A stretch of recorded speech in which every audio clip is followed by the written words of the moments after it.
And a very good morning, an earlier good morning to you. It is a Thursday edition of Glenn Clark Radio. As you know, Griffin and I, we got to see a guy about a thing. We're getting out of here at about 11 o'clock and wandering to Sports and Social at Live Casino and Hotel, where we're going to be hanging out. Since we're Let's Go Beaching today, for those of you that don't realize, Long Beach State's team name is the Beach. It's the Long Beach State Beach.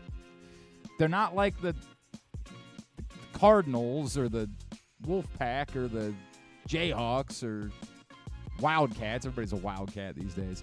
The Long Beach State Beach.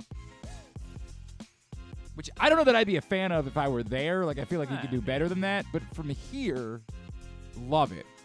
My question is... Oh, they call themselves the dirtbags, too.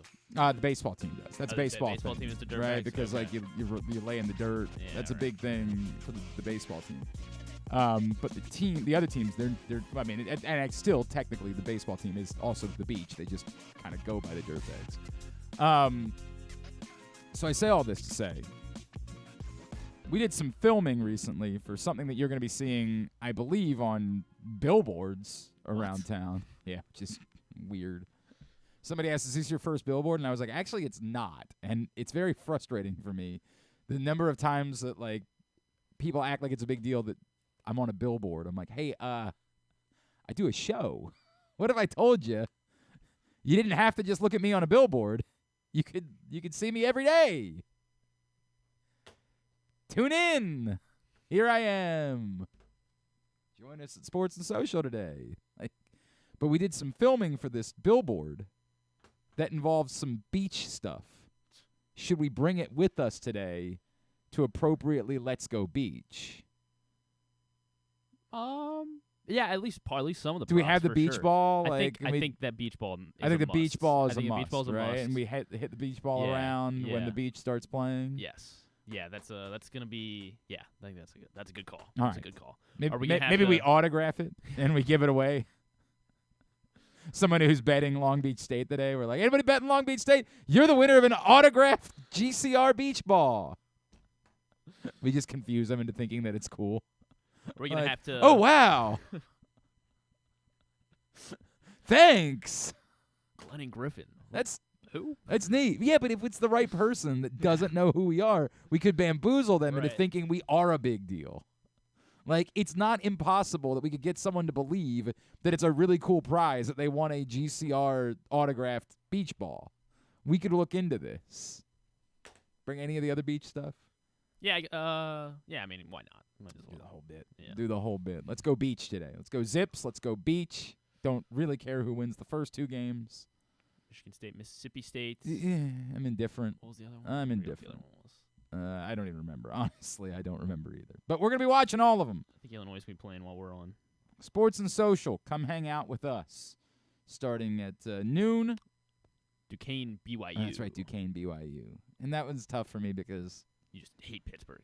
I hate Pittsburgh. But it's also, man, years ago on the old radio station that doesn't exist. Man, I wish I could find these to pull them back up. Thurl Nelson and I, and then I later found out from him it was mostly me, and he was just kind of there, put together a list of rules for watching the NCAA tournament. All right, so for those that don't know, first of all, join us at Sports and Social today, the place to be, the best atmosphere for watching games. We'll have great giveaways, and, the food and drink specials, just an awesome. I don't know what else I need to tell you. If you haven't been there, you don't know what you're missing. It's an amazing electric atmosphere for days like today. It will be better than watching at home. Come hang out with us, Sports and Social. Griffin and I will be there noon to 4. You can hang out there all day long. This is my favorite day of the year. And yes, it is lessened by the fact that there is no local team involved in the NCAA tournament. I can't, on the men's side. I will obviously be excited about watching the Maryland women tomorrow night. But this is my favorite day of the year. Always has been, always will be. Like, I love Thanksgiving. Thanksgiving's great. It's high on the list. Everybody knows what I feel about Labor Day weekend. And maybe there's danger that we get to Labor Day weekend and I say, hey, this is my favorite day of the year. And What's your favorite series of days. Labor Day weekend has everything for me. Right. Start of college football, U.S. Open tennis, and throw in it's fantasy draft weekend. Like, it's just, if the Orioles are good on top of that, like, it's just everything I could ask for. Like, all hitting me at once. We don't get any days off of work this weekend. Which is a shit. In fact, I have to work at least 2 jobs every day between now and the start of April. I was doing the math on that. It's out of control. But I appreciate the fact that I'm desired. I guess that's the good way of looking at it. Nice to be wanted. It is nice to be wanted. But it would be nicer to just be able to watch basketball. And again, today, work involves watching basketball. So, what am I going to complain about? I love these days because it takes me back to being a kid. I've told this story before. I remember I had 2 friends. Their names are BJ and Chris Appel. Chris still lives locally. I think BJ moved to San Diego a few years ago. By the way, the Padres lead the Dodgers 12-9 in the 8th inning as we're watching it right now. Jackson Middle's 2 for 4. Yeah, he is, indeed. They had a double earlier. Exciting times for the Severna Park Navy. Yeah, that's right. Yeah. That's right. So one day, my buddy Chris walks up to me, and he says, "Hey, man, tournament starts on Thursday." And I said, "Right." And he said, "I feel like we should do something big." Now, normally, the Appel's house was the house where we all went to hang out and watch games. Like, they had the cool parents. Whatever the year the World Cup was in Asia, like, we could go over there, and they were cool with us all crashing in the basement, sleeping on. Yeah, like, it was fine. Like, they took care of us. We would order pizza or whatever. It was a wonderful time. And we would always go over there to watch, like, Maryland games or to watch NCAA tournament games. And it was just the place where we hung out. It was sort of like that 70s show, like the basement at Eric's house, like we just a little bit less weed. So, well, you can be honest. No, I am being honest. That's the sad part. We really we really I don't know. We just really loved hanging out, watching sports. Like, that's what we like doing. So we normally went there on the first day of the tournament. We normally went to the Appel's house. And that was our plan for this year. We were going to get a Chick-fil-A nugget tray, and we were all going to go hang out at the Appel's. And my buddy Chris said, "I just feel like we could do it. Like, this is our day. Like, we've made this day our bitch, Like, this is we own this day."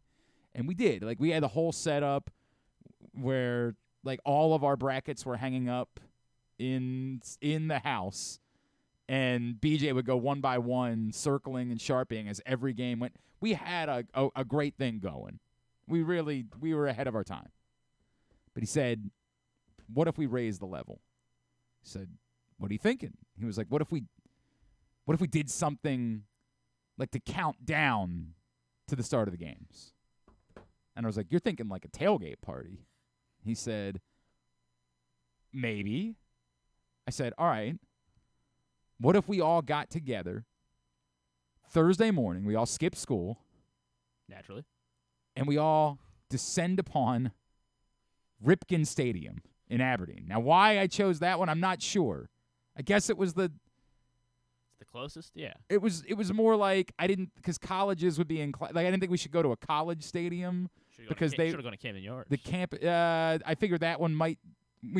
I was trying to think of where we would not get in trouble. Where was the most likely scenario for us to be able Aberdeen, Maryland, pull this off? Nobody really being bothered by it. Nobody really noticing. It was before the baseball season was going to begin. This is back when Aberdeen didn't even start until June, because they were in the rookie ball. They were in the lowest level of the minor leagues. So we were just doing the math on what's the most likely place we could get away with this. And so we decided, let's all meet at Ripken Stadium, and we'll throw a pregame tailgate party on Thursday morning before the start of the games.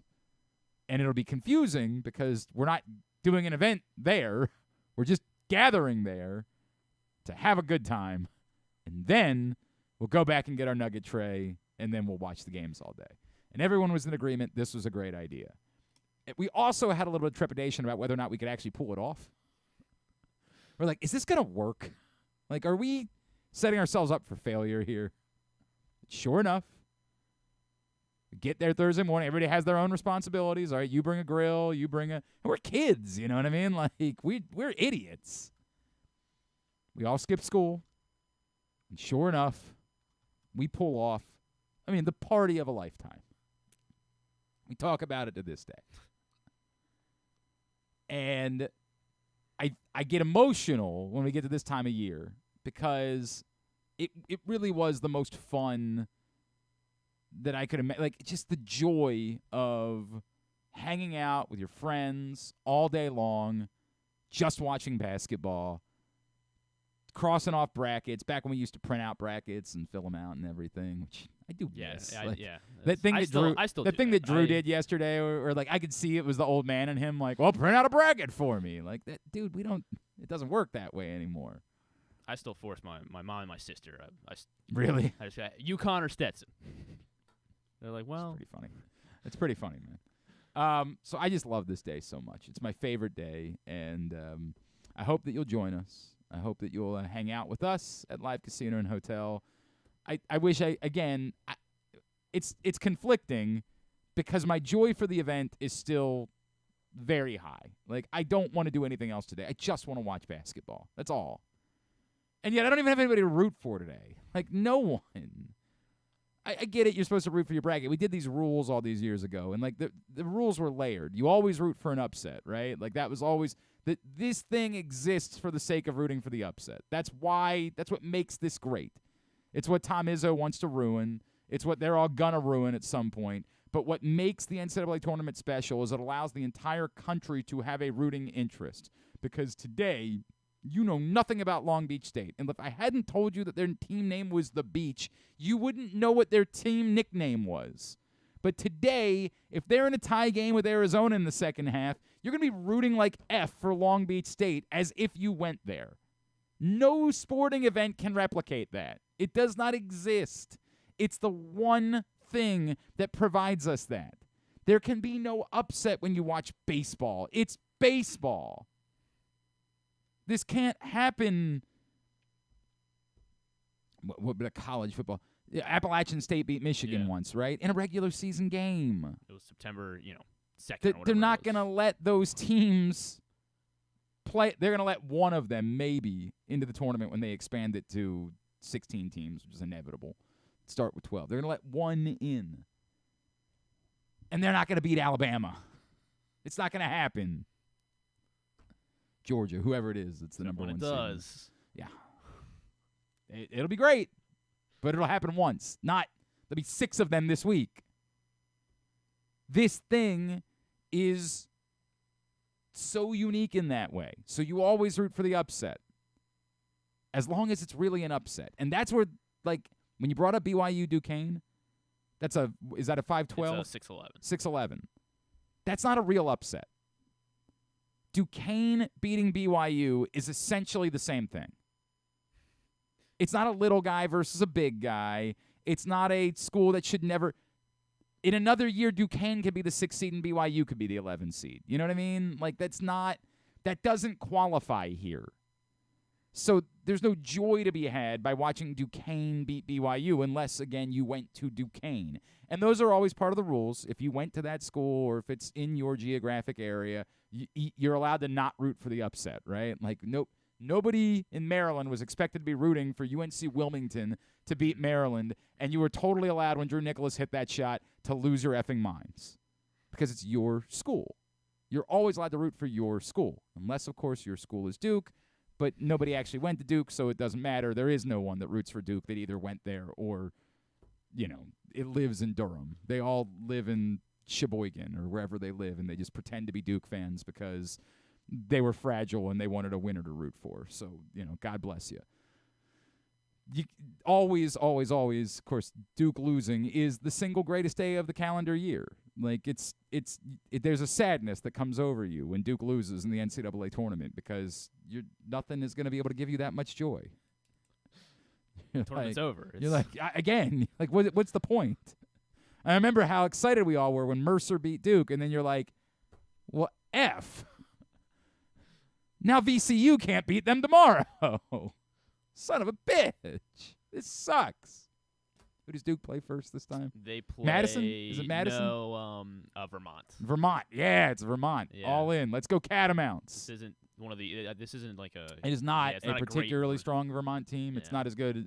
Although we say that, they're actually seated higher than some of the Yeah. Vermont teams. Well, I think it's because the tournament field as a whole is is a little bit slightly- weaker. yeah. Yes, I agree with that. I don't think this is as good as the Coppenrath, Sorrentine, Vermont teams, but I'll be rooting like hell for them tomorrow. I'll be Mr. Vermont. Might as well order me some Ben & Jerry's. Let's go. Catamount Glen.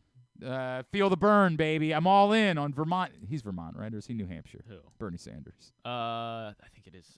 It's Vermont, New Hampshire, basically the same place anyway, right? I think he's New Hampshire now that I think through it. I'm pretty sure it's not Vermont. Whatever. Who cares? We'll do it all.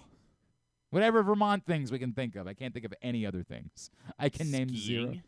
Sure. Yeah. I don't think that's unique to Vermont, though. Like I think they do that in a lot of other places.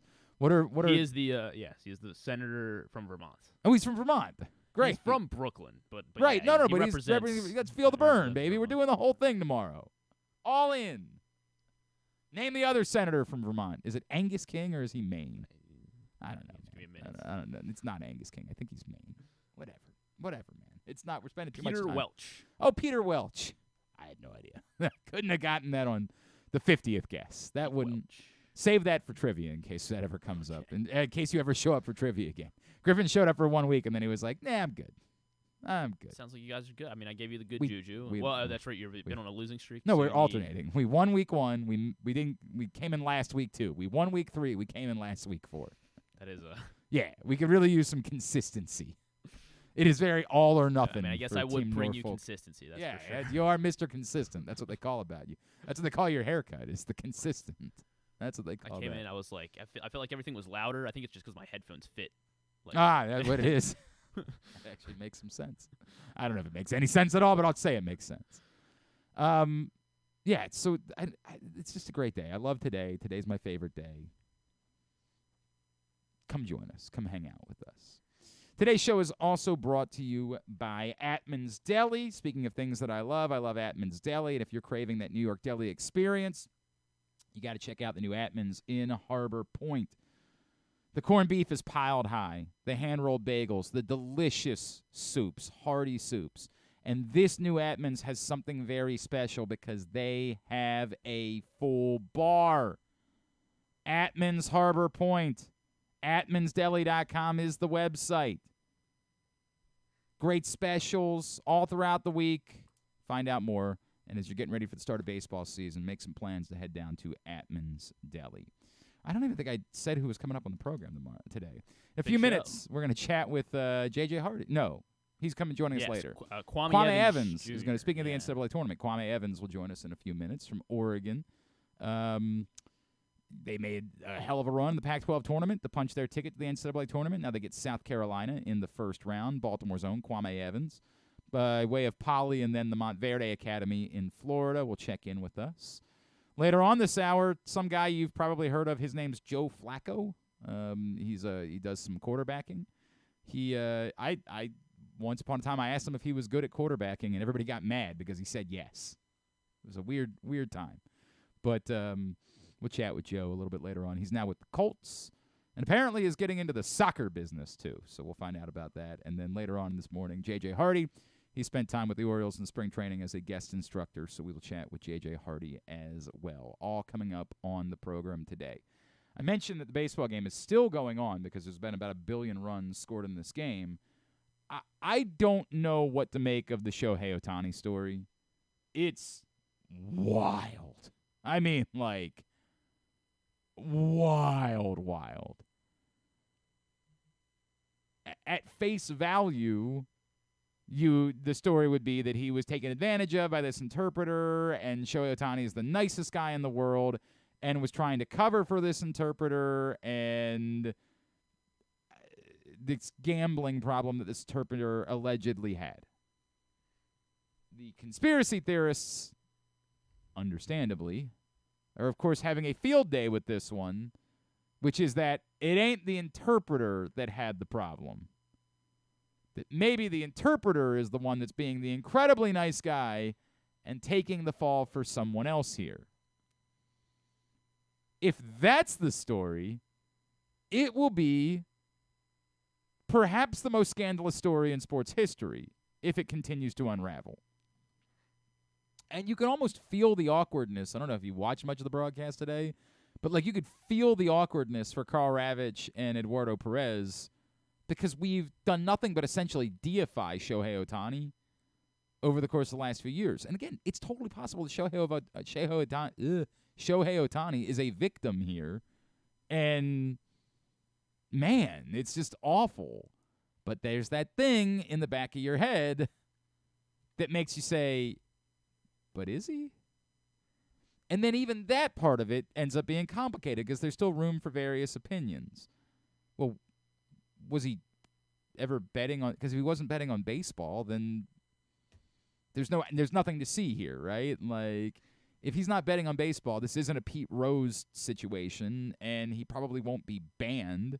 You are allowed to bet on other sports when you play. This is the thing we talk about all the time with these, NFL players that got suspended last year. Is that the issue wasn't that they were betting. The issue is they were betting on football. And you're told very clearly, like, don't bet on foot. You want to bet golf? Go have yourself a time. Bet golf. But the moment you're betting on this sport, then it presents the suggestion that there could be impropriety here, that you could be in on something that you shouldn't be doing. So don't bet football. Don't bet from inside the facility. Why that one uniquely? Like if you're betting, again, soccer from inside the facility, I'm not really sure what the problem is there, but that's for them to determine and not for me. And it seemed like the other issue was like, since sports betting is not legal in California, so he was going through like an offshore bookie. Why in the world is sports betting not legal? You states' rights people. God. Why can't we just Or maybe decide? it's like online betting. I'm pretty Why sure. can't we just decide as a society that, like, hey, we don't care about this. Let's just get on with it. Look, man,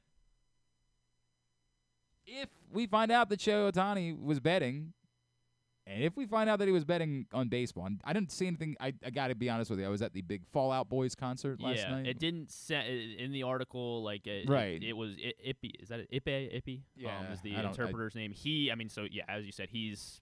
We say taking the fall, but right. like. Well, I don't know. At this point, the story right now would comes out suggest as fully guilty. It's just him, right? Like it's just him. But he was betting football, right? Mm-hmm. He was doing soccer, football. Yeah.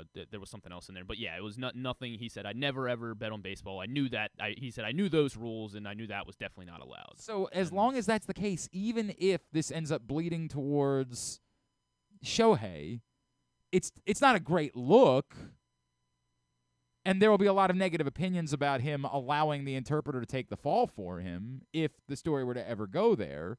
And again, we're saying all these things. We have to keep. There's nothing that suggests that that's actually the truth, other than our history of the way our minds work. That like, boy, you really were fronting this guy that much money.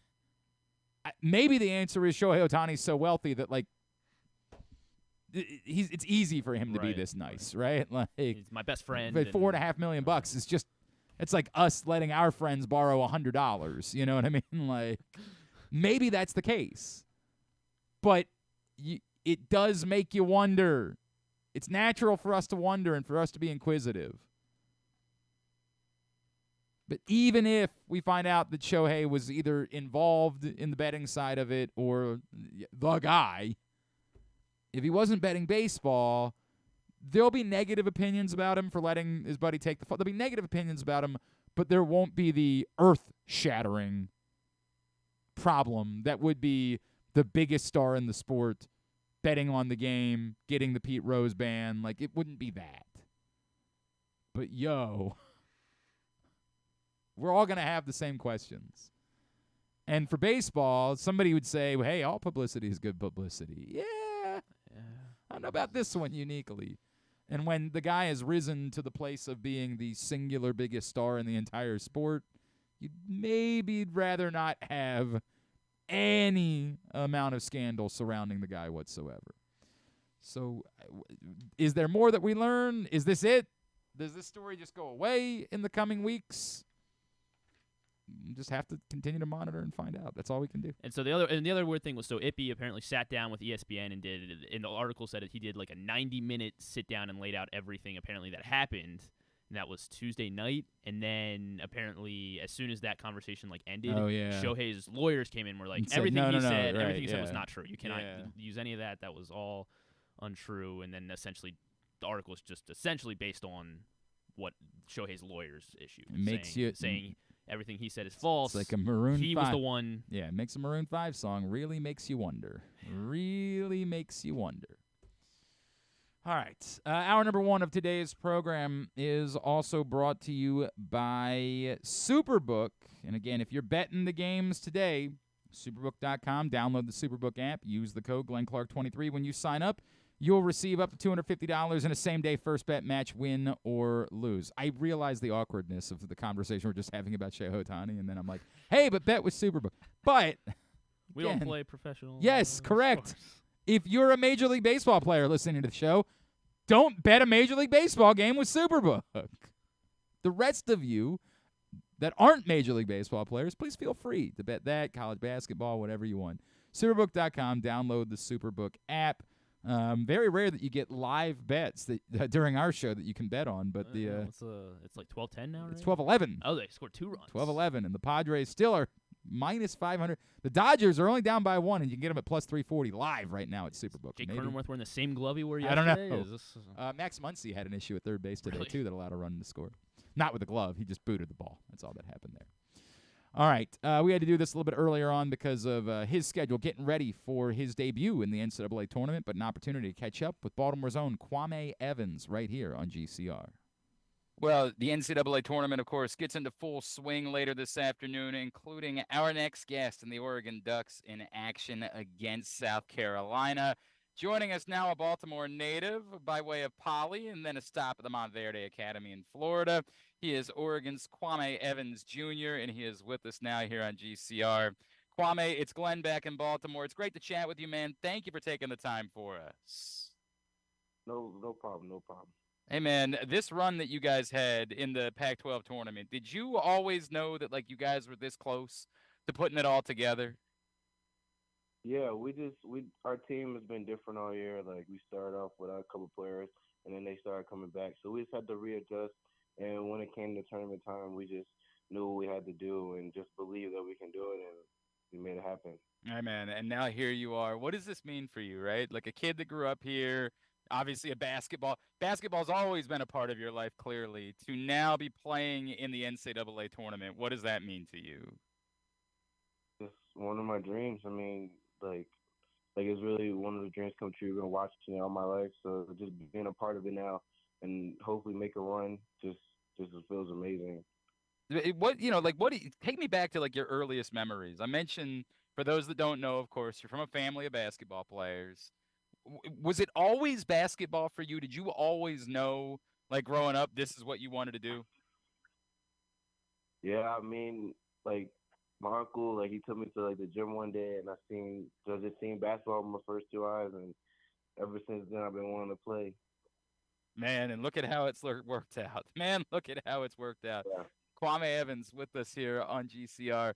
So, Kwame, when did it become real for you? Like, when was the first time in your life that you knew how good you were? You were like, okay, I'm going to be. It's not just that I want to do it. I'm going to be able to do this. I think going into my freshman year, that summer, when I was really working for it, and offers were starting to come in, I mean, that right there just knew that I was going to make the next steps in basketball after high school. Like, I didn't have to question it. Like, I just knew what I wanted to really do, and now I can really, like, I'm stepping stones away from it. What was it, take me through, you start at Poly, the decision to go down to Florida.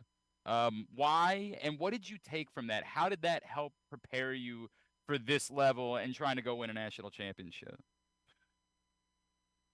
So the decision really came down because COVID just had hit, and, like, there was, like, no decisions yet for, like, the next season. So, like, during that time, that was the beginning, so we didn't know, like, when COVID was going to be over. So it was, like, the Baltimore City, like, school league, like, they didn't really, like, have a, like, definitive answer. So that's when my verse started calling because they saw me in AAU, was playing for Team Durant, and I went down there like just to check the school out and see if I wanted to go there. And then I just made the decision to go there because they had everything I need there to get better and to get to where I am today. Man, obviously it's worked out that way. I know when you were down there, there was another Baltimore kid that you got to spend a little time with for a year anyway, right? And Derek Queen. What was that like, and how good is Derek going to be? And obviously, we're excited about him as he's headed to Maryland next year. Yeah, like we was there together for 2 years. Like it was just great. Like knowing that I also had like my like friend, like my brother, really coming with me to that school too. We wouldn't just be by myself. Like it's a new environment for both of us, and we just knew what we wanted to do, and it was fun. Hey, man, that's awesome. And tell me about Derek as a player. Derek is a player. He's like phenomenal. I mean, he got the best footwork of any like high school big in the country, and he just plays to his own pace. He can put the ball in the hole, pass really well. He's still getting there on defense, but he's definitely improving a lot. He was telling me recently that he wants to try to stretch it out and shoot a little bit more. And if he does that, man, it seems like it's kind of game over at that point, right? Guys are limit, yeah. Man, Guys no doubt. Kwame, to go from Kwame Evans with us here on GCR again, Oregon, South Carolina this afternoon in the NCAA tournament. Kwame, to go from then your time down in Florida to ending up on the other side of the country at Oregon, walk me through how that came about and why Oregon was the right spot for you. So really younger, I watched like football, like NCAA football, like college football, like watching them and then like watching the like jersey color swaps like always amazed me. Like I always like wanted to go check it out and stuff like that. And that was like one of the reasons that like I always wanted to go and check it out, like see if I could do it. And like obviously I'm not playing football, but basketball I take the school out, had everything that I needed. It just was the right fit for me really, and I chose Oregon just based off like that really. Has it been weird being on the other side of the world, or did like again the time in Florida really help prepare that for you being away from home? It prepared me. Yeah, the time for it definitely prepared me. It's just different now because I'm on the West Coast, so the time changes like a lot of other little things. But besides that, I mean, I was prepared for it. I mean, it seems like you're doing all right. Now that said, like I know that you deal with like the height of expectations, right? And Yeah. everybody, obviously you're someone that has been under a microscope for a long time. Is there part of you that still says, "Hey, I know I've improved a lot, but there is still that much more that you can prove before you end up making the jump to the next level"? Yeah, definitely. I mean, this like these past 2 years like opened my eyes a lot because usually like I'm on top of my game all the time. I really had no up and downs. So like this year, like with Oregon, I had some up and downs. So it just really opened my eyes and to really like see that like I need more improvement.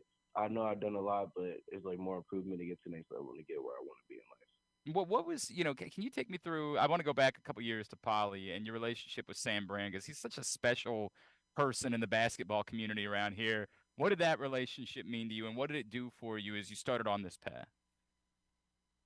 He meant a lot. I mean, my coach, he was more than a coach to me. I mean, just a true friend. I mean, Coach Sam is still we're still talking to this day. Like he's Wow. always there. Like he's just always been like steps. Like just been with me the whole way. Really, he's like he's a great friend. Like I really like him. That's my guy. That's awesome, man. I guess I was thinking this after you said it. I should have followed up with it. What's your favorite of the Oregon uniform color combinations? Like, what's the one that you love the most when you get to put it on? I like the black and yellow. The black and yellow jerseys that we That one's kind of sharp. That one does kind of pop a little bit. I can certainly wear. understand that. And then Kwame, like again, what you guys tapped into during the Pac-12 tournament, what does it take to now translate that? What did you learn from playing that many games? Obviously, that huge win over Arizona. And how do you take that now moving forward in order to be able to make this run in the NCAA tournament? Really the same things. Really play defense. Like know our principles. Know what we have to do our jobs, and it all come together. We're gonna hit shots, but it really comes to the defense, and that's what we took pride in. Because we weren't really too good on defense all year, but we really took pride in the Pac-12 tournament, and we just proven them wrong. I mean, everyone was doubting us, and we proved them wrong and made it here. So we just gotta keep doing it. No doubt, man. All right, I promise this is it. We use the term a lot here with basketball players in Baltimore. It's Baltimore tough, right? And you know what it takes because there are so many guys that just for whatever reason go undervalued and underlooked. Now, we all usually use that to describe like guards and undersized guards. There's nothing about you that's undersized, right? Like we know that. But do you still take like that chip on your shoulder, being from here, maybe not getting the attention that some New York or Philly or DC kids get? Do you still take that with you wherever you go? Yeah, because there's always a lot of players that come from Baltimore, so I gotta keep a chip on my shoulder all the time, and just know that like, I'm doing it for the people after me, yeah, they're doing it for after me. That's So I awesome, always man. gotta keep a chip on my shoulder. Who was it like growing up? Who was the to you the next best baller? Who was the one that you loved going up against the most when you guys were growing up? Growing now, I say, um, man, that's a hard one. I'm trying to think who. And I'll say in high school because I'm not really like middle like elementary middle like I was like just generally like the better like one of the better ones. So I didn't really like say anybody, but high school was definitely like Justin Lewis. Like he's in the Yeah. league now, but Yeah. Justin and them. That was the hardest matchup that I had like when I was there. Some poly love there, no doubt, man. I love that. All right, this afternoon, Oregon and South Carolina in Pittsburgh in the NCAA tournament. Kwame, I know on Twitter it's Kwame Evans Jr., correct? Yeah. And then what about on Instagram? Where can folks be giving you a follow? Kwame Evans Jr. too. So, all right, very good. Hey, Kwame, man, congratulations on everything you've accomplished so far. We know that this is just the start of your journey and everything that you're going to do. It's awesome to see how you're making everybody back this way proud, man. Thank you for taking the time for us, and best of luck this afternoon and the rest of the way in the NCAA tournament. Thank you for having me. It's Kwame Evans Jr. from Oregon as they get ready to face South Carolina this afternoon. Hour number one of today's show is also brought to you by the Green Turtle. Hey, Griffin, what's happening tonight at the Green Turtle? Pretty fitting every Thursday and perfectly for today. Free $10 bets at the Green Turtle Bet Park Sportsbooks in Towson and Canton, and you can use it on whatever you would like. I got a feeling that there's some college hardwood going on that you may want to keep your attention on. But you can experience the ultimate destination for game day excitement, great food, and live in-person betting. So go check out the Green Turtle Bet Park Sportsbooks, Towson, Canton. Pick up your free bet and make some money while enjoying some food and hoops tonight. Excellent. When we come back, by the way, I think we literally are like one person away from being able to make a $500 donation to show your soft side. Although some people I don't think have paid yet, and I got to hassle them because they said I was going to kick everybody out, but I just haven't had the time to govern that, and we're going to sports. It's just... I'll deal with that. That's on me. That's my burden. We're coming for you. I should have passed that off to Griffin at some point, but I didn't, so I got to deal with it, and I just got too much going on to deal with it right now. But I think we're like a person maybe away from making a $500 donation to show your soft side. So please be the person, be the hero. Good guy Brandon Linton got in. Jen Babish got in. Matt Torper, Jeff Turner. So many heroes have jumped up to get in for our charity bracket contest. You be the next one. When we come back in, Joe Flacco, speaking of heroes, perhaps you've heard of him. He won a Super Bowl once. Now he's a Colt. Now he's a Colt. He joins us next. It's Glenn Clark Radio. Hey, it's Jeremy Kahn. This postseason, bet in person at the Green Turtle Bet Park Sportsbooks with locations in Canton and in Towson, and enjoy the best in-class sports wagering experience at their state-of-the-art facilities, bringing an unmatched sports betting thrill. Gambling can be a fun and entertaining experience, but there are risks involved. If you're planning on betting on the game at the casino or on your phone or computer, know your limit, stay within it. Set a budget and a time to stop. Remember, gambling isn't a financial solution, and it doesn't mix well with alcohol or drugs. Know the risks and have a plan before you begin gambling. For free and confidential services, call 1-800-GAMBLER 24/7 or go to helpmygamblingproblem.org.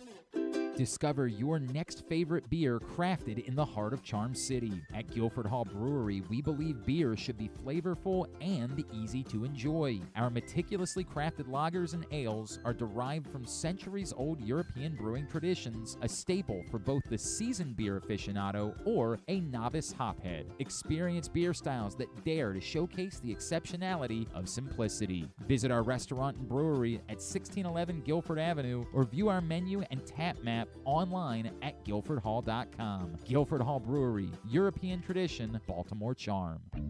Make the most out of every day in your Toyota RAV4. Available in hybrid or gas-only models. A RAV4 can get you where you want to go in style. Check out buyatoyota.com for deals on new RAV4s from your local Toyota dealer today.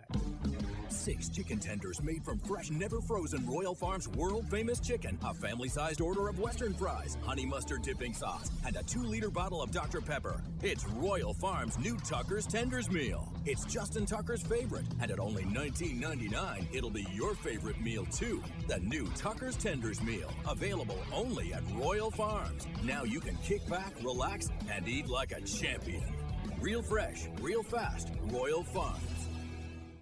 Craving that classic New York deli experience? Look no further than the new Atman's Deli in Baltimore's Harbor Point. Corned beef piled high, hand-rolled bagels, and something different. A bar! Atman's has food and drink specials every day. Now open for breakfast, lunch, and dinner. Dine in, grab takeout, or hang out at the bar for the next O's game. Atman's Deli, an authentic taste of Baltimore tradition since 1915. Find us at Harbor Point or visit atmansdeli.com. What company has the expertise to make your home healthier by purifying your air and killing all viruses, allergens, and bacteria? A.J. Michaels, Heating and Air Conditioning in Baltimore and Annapolis, ajmichaels.com. Hungry? With 7 locations throughout Maryland, Glory Days Grill is always right around the corner. They have wings, burgers, salads, sandwiches, and drinks to satisfy everyone, as well as tons of televisions and sound delivered right to your phone. Glory Days is the best place to watch football or whatever your favorite sport is. While you're there, be sure to check out Goose Flights Lager, named in honor of legendary Raven Tony Goose Siragusa. $2 of every can is donated to the Goose Flights Foundation. Glory Days Grill. Great food, good sports. One of the things that's definitely wrong with this country is that this dude still has a job somehow, some way. Glenn Clark. Pat Spencer scored his first ever NBA points last night as Golden State. They blew out the Grizzlies, right?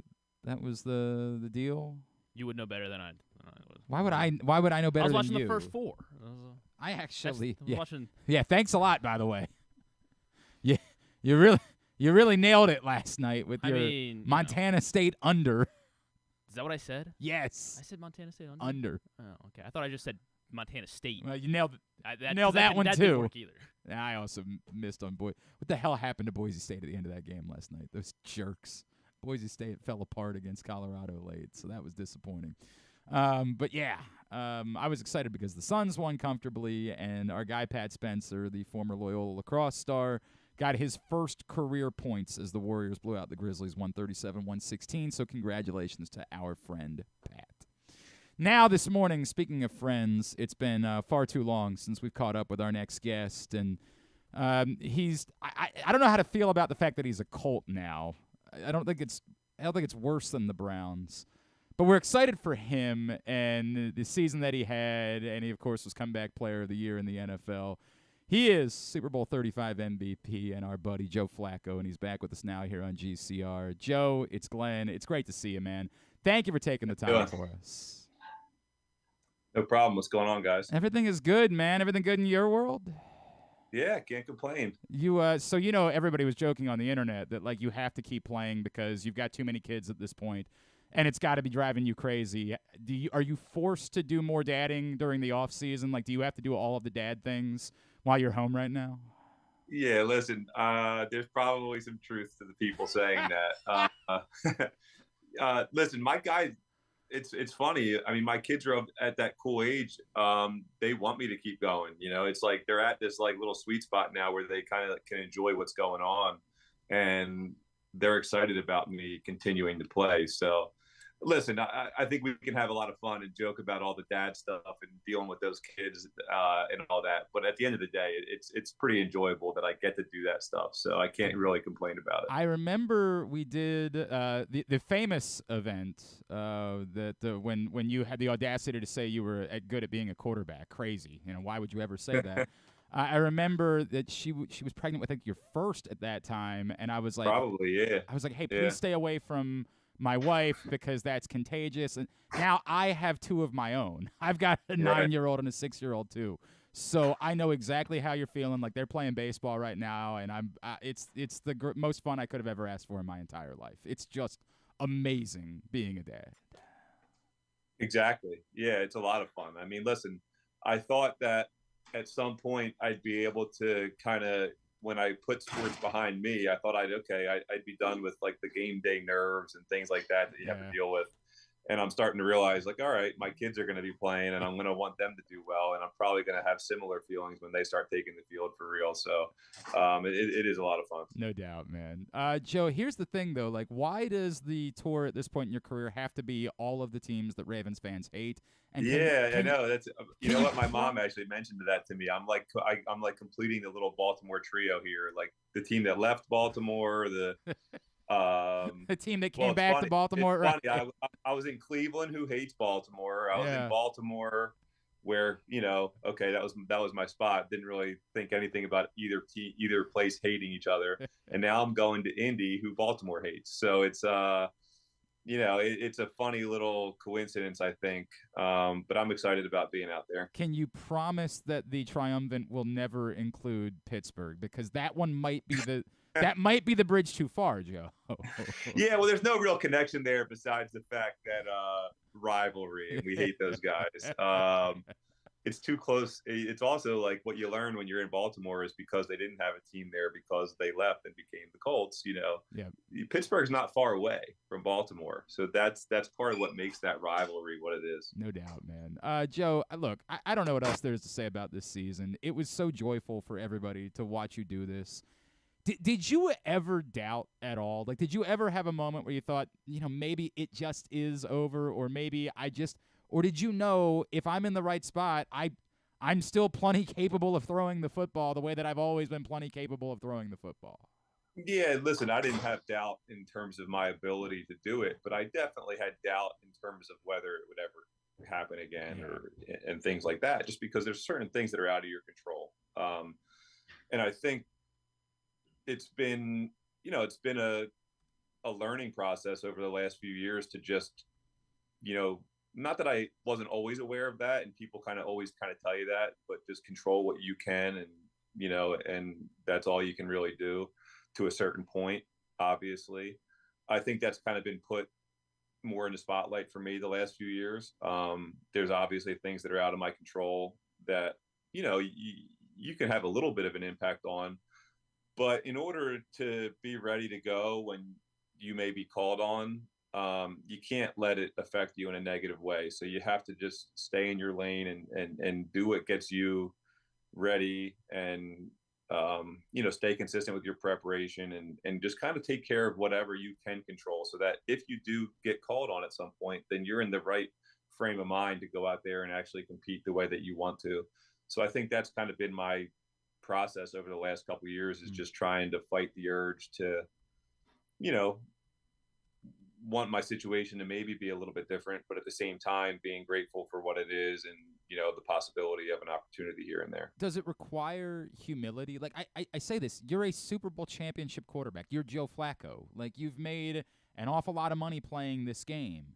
Does it require an amount of humility to say, hey, I'll live with the fact that nobody – what does it take in order to be able to keep yourself from a place where you're not pissed off, where you don't find yourself saying, like, oh, you want to call me in October? No, thanks. I'm good. I think that you have those urges. You're constantly doing that on a daily basis, fighting those things. And I think the daily routine, people always talked about the routine that you get into when, find a routine and stuff like that. And, it's tough to just take somebody's word for it. You have to learn it for yourself to a certain extent. But I think for me, in terms of finding routine while I'm not with a team, finding an off-season routine, those things all help, because they keep you focused on what you're doing today, as opposed to, what might happen 2 months from now or things like that. And I think the better you can keep yourself in the present, then the less you worry about those things. You don't think about anything else besides, hey, I accomplished what I wanted to today, and tomorrow I'm going to do the same thing. I think that helps keep those thoughts away. But listen, you definitely have times where you're battling that, and you know, it's a process, and you just gotta, you know, have people around you that kind of help you through it a little bit. Does being a dad help in that? Does it give you a perspective that, like, hey, none of this is that big of a deal? There are things that are far more important. Yeah, well, it is a big deal, you know. It's always going to be a big deal. So that's, Fair. but yeah, I think when you do have other things like that in your life, you can definitely, you know, immerse yourself in that. And there's a ton of value in being a dad, in putting other things in the world in perspective. So it definitely helps. Joe Flacco, of course, is with us here on GCR. Joe, this image and this moment that you shared with Lamar backstage at NFL Honors, as he was winning MVP and you were being honored, and like the look on his face seems so genuine. And I don't know what your guys' relationship has been like over the years, but can you tell us a little bit about like what that moment meant for you and what it's been like for you? Because I know there's still got to be some amount of awkwardness, but like seeing how things have gone for Lamar since the time that you spent together. Right. But yeah, listen, I just saw him kind of walk. I was backstage as I heard him get announced, and I saw him kind of pop back where I was. So I just wanted to congratulate him. I mean, you know, obviously he's done a great job in his career so far. And, you know, listen, it's, you know, it's easy to have awkward feelings towards people when it's that kind of situation. But at the same time, like, you know, what's his involvement? Why should I be awkward to him? He was just a guy that got picked by Baltimore, just like anybody else. So I just wanted to it was just about making sure I congratulated him. We were teammates for a year, and you know, he loves this game. So I just wanted to make sure I said what's up to him. Did it mean something? Like, again, the smile on his face, like, really, I think gave a lot of us joy. Did it mean more to you to see how happy he was to celebrate with you? I don't know. I didn't really think about it too much in the moment, you know. Like I said, I just wanted to congratulate him, and I'm sure he was like, you know, had people there that were very proud. I'm sure he was obviously on top of the world at that point. You know, feeling what he felt about winning that award. I mean, yeah, I didn't think about it too much. Like I said, it was a guy that I had a good relationship with for a year, and it just felt right to say something to him in the moment. I mean, it would have been more awkward to kind of be back there and just like completely avoid right. Lamar. Oh yeah, you made eye contact. No, listen, Lamar's. I think the year that I was with him, you can tell that he loves football, and that's what he cares about. And he's a good kid. And it is kind of funny when you're my age and you're dealing with guys that are, even though he's been in the league a little while, like they're still a lot younger than I am in certain ways. So I think just the little bit of the age thing there and all that, it plays into that relationship a little bit. So I'm sure that was part of it, the smile on his face and things like that. I asked this knowing it's a pure hypothetical because you have a team. If the Ravens had reached out like 2 weeks ago, is that a bridge that like you could have said, I'll listen, I'll consider it, or does that part of your life just kind of have to be over? There's no going back to that. No, listen, I mean, I'm open to anybody who wants to give me a chance to play football. Yeah. So, yeah, listen, I think it's easy to want to have hard feelings towards certain situations and things like that. But I've just been around too long to just let it's one of those things that affects you in a negative way. And I don't want to affect myself in a negative way. I want to be as positive as possible and give myself the best chance to be successful moving forward. And when you're holding that kind of stuff with you and you're carrying that around,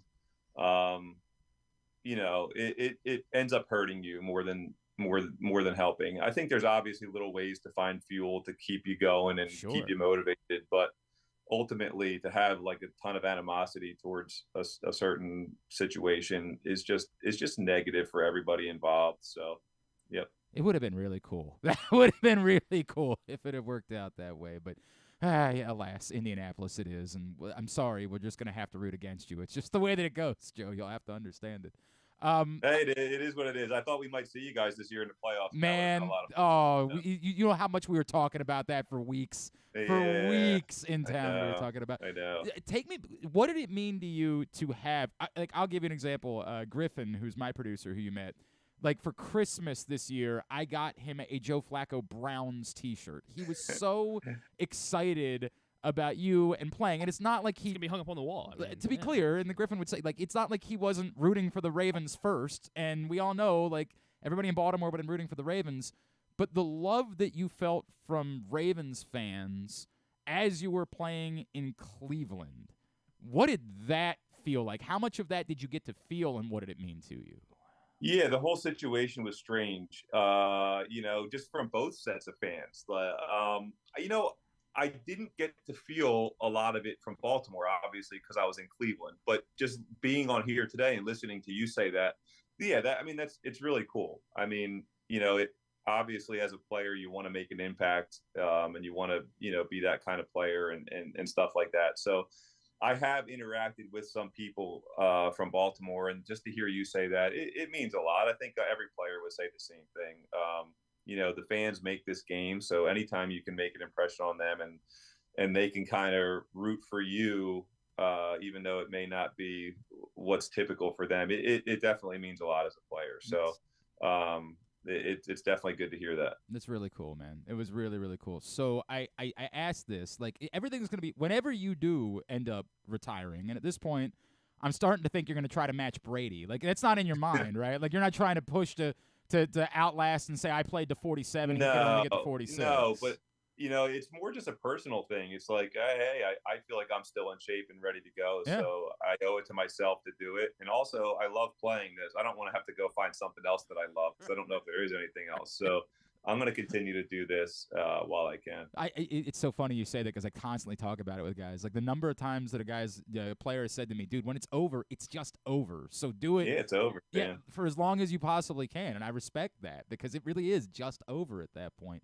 But whenever it is over, I think it is important to us to know, like, are you going to be okay coming back and, like, being celebrated by the Ravens and being – a Ravens legend and being honored? Like, will all of those things be a part of your life down the road whenever that day comes? Of course, I'll be okay with it. Okay. I can't speak for my children. It's funny, because when I was in Baltimore, they were just so young. Yeah. They quite grasp the concept of what I do yet. So now it's like, man, they jumped on the Browns bandwagon hard. They were on the Jets. Now they're already asking for the Colts hats and sweatshirts and things like that. But yeah, of course. Listen, I've built so many relationships in that building.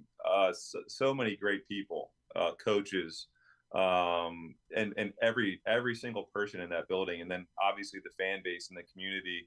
It was home for 11 years. So and it's very close to home. I have a lot of friends that go back there and do all those things. I mean, there was part of me that was jealous a couple of years ago when they got to all come back for the Super Bowl. Because it was just cool to see all those guys get together, and I was obviously still playing and happy about that, but it was cool to see all those guys get back together. So yeah, at some point I'm going to be excited about those things. I love that. I've seen you been hanging out. Like, you're not becoming. So today the NCAA tournament gets underway. Are you like a BYU fan now, just because of Dennis? Like, has it become like a transitive thing where you have to root for them against Duquesne? You know what? They gave me a pretty good reception when I was out there for the game with Dennis and Austin Collie. I wouldn't say I have any ties to BYU besides those guys. I tend to be friendly with the Mormons that I play with. But yeah, dude, listen, it was a lot of fun going out there. It's been a long time since I've been to a college basketball game, and to be able to take our kids and go enjoy it, it was pretty cool. Do you have, like, if I know Delaware obviously is who you would root for, but do you care at all? Like, this tournament tips off today, do you fill out a bracket? Do you just go about your day and say, I don't, this doesn't interest me in any way? Yeah, Mike Campanero actually texted a group of us like, hey, fill out my bracket. And then my kids want to do it too. And so I did fill out a bracket. I ended up picking Houston. I have no idea anything about college basketball, but that's kind of how it ended up. It would make Tyus Bowser happy if it worked out that way. There you go. So we got that. Soccer. Where did this come from? This, like, when we saw this, we were like, what? What is this all?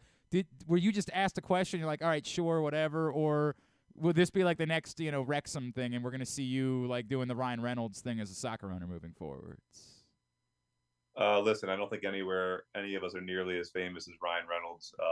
But yeah, So Matt Burke reached out, and it's I just thought it was a cool opportunity to be involved with something with friends. My name is Flacco. I'm about half Italian, but I'm also half Irish. So just kind of celebrate the other part of my heritage, and I just figured it'd be something fun to kind of be in with the guys. St. Patrick's Athletic is the name of the club. Are you do you want to try to get over there for a match? Do you want to try to be involved? I think at some point we'll try to get over there for a match. I think that would be a lot of fun. That would be cool. That's the part too, where now you have something to root for and be interested in beyond all that. I think that would be really, really cool. All right, Joe, I got to tell you, it's conflicting. It's conflicting. You understand it was conflicting with the Browns. It's conflicting even more so with the Colts. And I also know about you, and you cared about the history of the game. You got here and asked people about the history of the Colts, and you wanted to get involved. You haven't heard from any of the former Colts who think you're a traitor or anything like that, have you? Listen, I think most players, they understand. You just want to play the game. No doubt. It becomes a little bit, that's what it's about. I think even most fans grasp that concept and understand, what it means to players to be able to continue to play the game they love. Patrick Queen might disagree because he was getting a lot of crap. I bet he went to Pittsburgh and got a lot of stuff. Man, everybody. Yeah, guys, it happens. It's just the way it works. It's funny because the organizations, listen, you're loyal to each other when you're with each other, and it doesn't mean that when you're not with each other you don't have that respect and friendship and all that. But at the same time, the organizations are just as involved as the players are in these decisions, and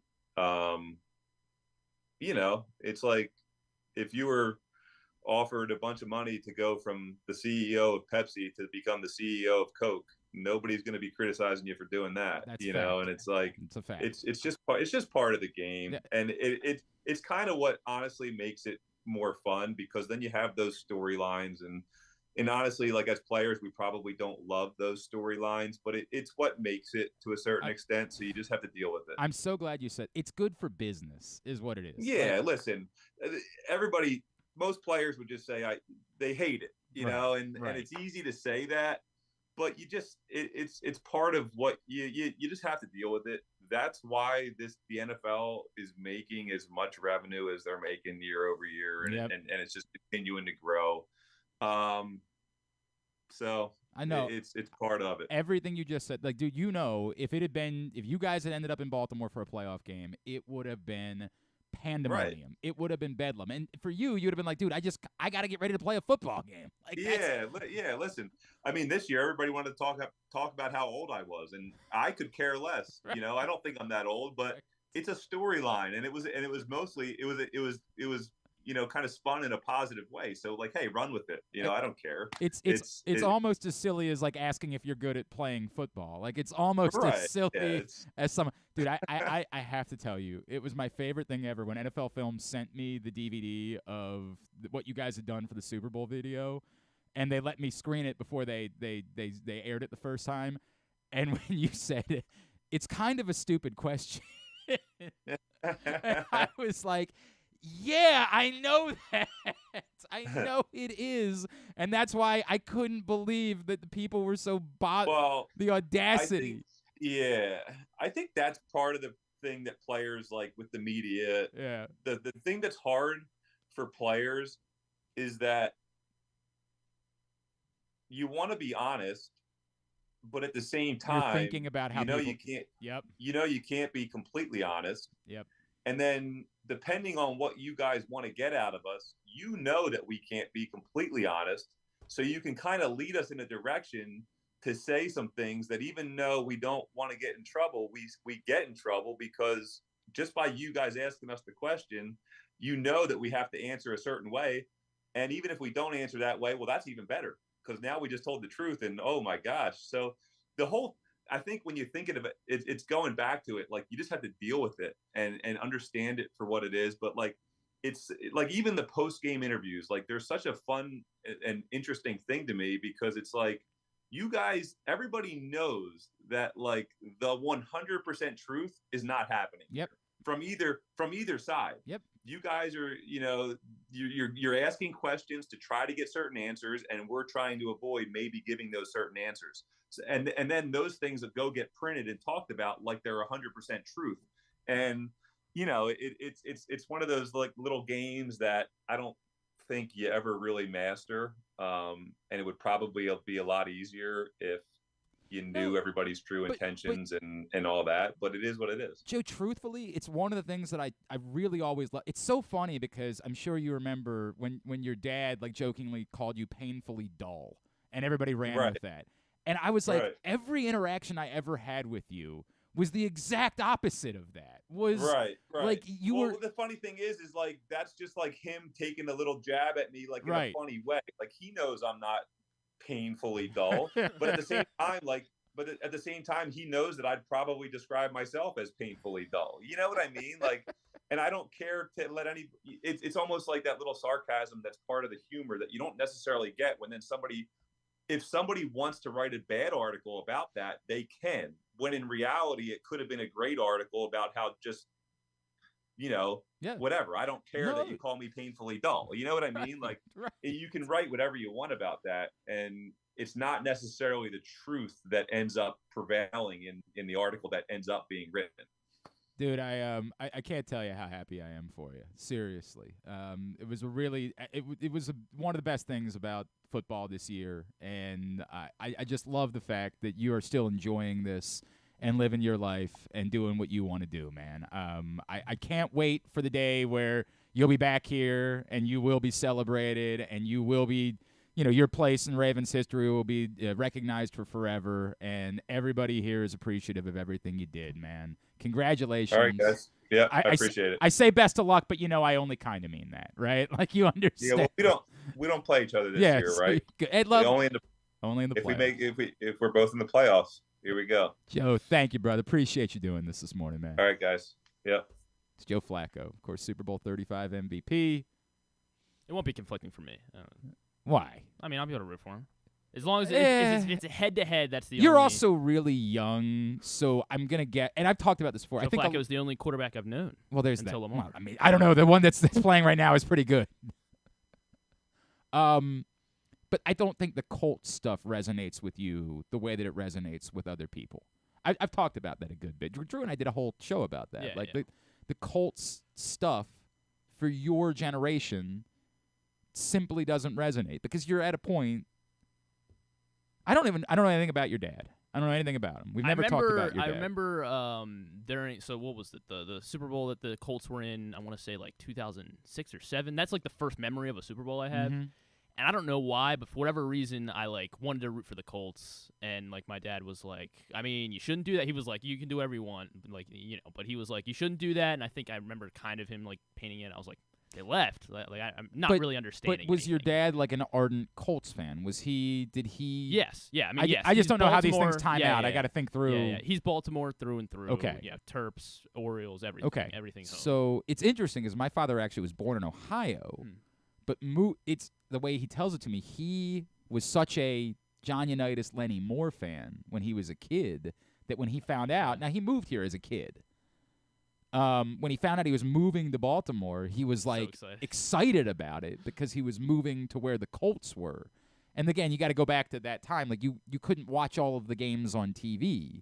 So now he was going to be where. I think I've said before that I haven't seen my dad cry much in his life. One day, Lenny Moore came to his church when I was a kid, and Lenny Moore put his arm around him, and I watched my dad cry because that's how much the moment meant to him. And Lenny Moore, is so powerful. What he can convey as a human being, anytime you spend with Lenny Moore, you can understand why he makes grown men cry. But it was sort of entrenched with me because I would go to the barber shop with him and his buddies, and on Saturday mornings they would all hang out at the barber shop and just talk about old Colt stories and the pain and how deep it cut the pain of losing the Colts. And so I had time where there was no football in Baltimore. And, like, when the Ravens arrived, my hatred for the Colts was, despite the fact that I was a baby when the Colts moved. That you were, like, 10, 12 or whatever? I was 12 when the Ravens arrived. That's what I meant. I was 13. It was 96. Yeah, I was turning 13 when the Ravens arrived. Happy birthday, yeah. It was nice. Yeah, it was September, so yeah, it was right around. I don't know exactly whether their first game I was 12. Whatever, it's irrelevant. What are we doing here? But on their behalf, I felt that pain. And I do remember it was conflicted because one time before the Ravens arrived, I had decided that I was a Joe Montana fan. Like that's what I was rooting for was Joe Montana. It's a very random story, but Joe Montana. My uncle was in the Air Force and was stationed in Germany at one point. We went to visit them when I was a child. And at the base they were stationed on, Joe Montana came and did a for the troops type of thing, Gotcha. right? And, of course, I was not a troop, nor was I even in a military family. Joe Montana did that for me? But, like, a lot of stolen valor involved in that moment. I was like, hi, Joe, and then, like, hey, man, it was awesome. But I say that because that was what I was a Joe Montana fan. And so he was playing for the Chiefs, and they played the Colts in a playoff game. And I remember my dad and I rooting for the Chiefs, and at the end of the game, the Colts won. And he looked at me and he was like, I struggle to root against the helmets. And that really, like, it hit me in a very profound way, like how deep this love was, that even just seeing the helmets was conflicting for my father, who hated the idea of the Colts and the move and all of that, but then, like, saw them on the screen and was like, right, but that's the helmet that I love. And it really, like, did a number on me when I was 10 years old or whatever I was at the time. I'm happy for everybody. I mean, my God, it's Joe. It is really, everything he just said there at the end, I'd like to do a course. I'd like to teach a course about what Joe just said and how deeply he understands the, like, meta side of what we were talking about this week with Patrick Queen. With no disrespect to Patrick Queen, right? Like, none at all. And again, if Patrick Queen was being abused or was getting, awful things said to him, then you guys can go, fillet yourselves, right? Anybody that was doing that, seek help. But what Joe just said there about the level of this, the, like, you know what I know. We got to all be in on it. I can't tell you everything. Because if I tell you everything, then I'm going to create a problem for my team. I'm going to create a problem for my teammates. I can't tell. Like, you think there haven't been – think about the quarterbacks that were in New York when Joe was – you think there haven't been moments where Joe didn't want to say, like, dude, I'm way better than this guy. Why am I not playing? This guy stinks. You think Joe didn't think about that at some point? Or the plays that are being called are a problem? Or the players around me aren't good enough? Or something like that. But he can't say those things. Could you imagine a quarterback of a football team going to a podium after a Week 4 game? And, man, what happened out there? Well, our receivers stink. You got to walk into the locker room afterwards and play a game with those guys the next week. You can't do that. Which he knows. I know he knows that. But yet because I intend to be the one that says, hey, the receivers stink, which something we said when Joe Flacco was the quarterback here in Baltimore a couple of times. I feel like I need to ask something related to that. And we're doing this sort of dance. He can't say the receivers stink. I know the receivers stink. I'm trying to ask Joe Flacco about the fact that the receivers stink, but I can't get that answer out of him. So what is he going to say? And everything he just said there is such a meta understanding of, like, how this all works. We're all playing a game. It's good for business. I can't get angry about what you guys are writing. In fairness, Joe did say to me a year after the famous question, he came up to me before we were going to do an event together, and he was like, dude, I don't want to do elite tonight. Can we not do that? And then I ended up having fun with it, and I was like, all right, Joe, well, I got some other barn burners for you. Do you think puppies are cute? Like, we ended up having fun with it and doing the whole thing. But, like, he was just exhausted. Mm-hmm. Like, he was exhausted about elite. And I understood it. But he also understood he needed to play along with it to some extent because it was part of the whole zeitgeist of football. And if it made somebody, if the PFT commenters Flacco meter got someone interested in football, that's a good thing for everybody. It's the part that, again, Patrick Queen, all he's thinking about is, dude, I got to play football. It's not that deep for me. But what we know is that Ravens Steelers and that passion and that fuel is good for business. And what Joe just said there describes it in a way that I don't even know that I was capable of describing it. You know that I know that you know that I know. We're all in on it. It's good for business. Deal with it. Write whatever you want to write. I can't get pissed off about it. Dad said I was painfully dull. He was just having fun with me. I'm not actually painfully dull, as you can tell. Listen to that conversation. Did that sound painfully dull to you? It's always funny to me, like, referencing that, because literally almost every time Joe Flacco and I talked, it ended up being a story on Pro Football Talk the next day. Like, there was one time, we were doing an event with Brendan Iamadejo. I think we were doing his show. And I asked them about, like, the height of Tim Tebow mania. And I just asked them what they thought about it. And Joe went off. Like, he was a big fan of it. No, I mean, nothing about Tim Tebow, but he went off on how good the Ravens were that year. And if you tune in to ESPN on a Sunday night, all they're talking about is Tebow. All they're talking about, like, they'll passively be like, oh, and the Ravens won 37-3 today. While here's Tim Tebow, like, and he went off about it. And it was fascinating because normally guys don't let you into that world, right? Normally they're just like, I don't care, like, whatever. But Joe, like, allowed you into the world of, like, I actually am bothered by the fact that we have a really good football team. I think that was the year they went to the AFC Championship game and lost to the Patriots. Yeah, I think it's the year before the Super Bowl. We have a really good football team. They were actually, during the regular season, better than they were the year they won the Super Bowl. And all anybody's talking about is Tim Tebow. And I appreciated it. Everybody else was like, oh, he's taking shots. Like, no, he's giving you an honest perspective.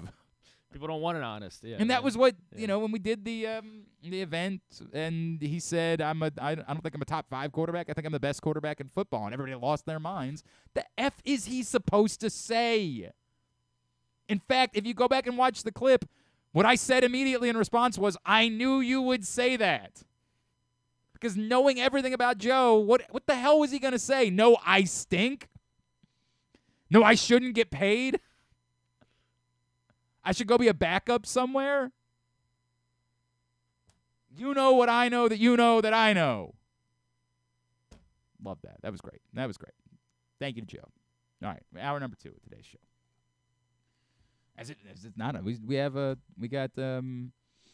We still have on top of that, still have JJ Hardy to come today. Jeez, what a day.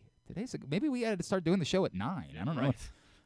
The traffic coming in, I'd rather not. There was more cars on the road. Yes, I know. I was, like, getting ready to text you, like, it might be. Yeah, it was weird. Griffin normally gets here by, like, 9:40 or so.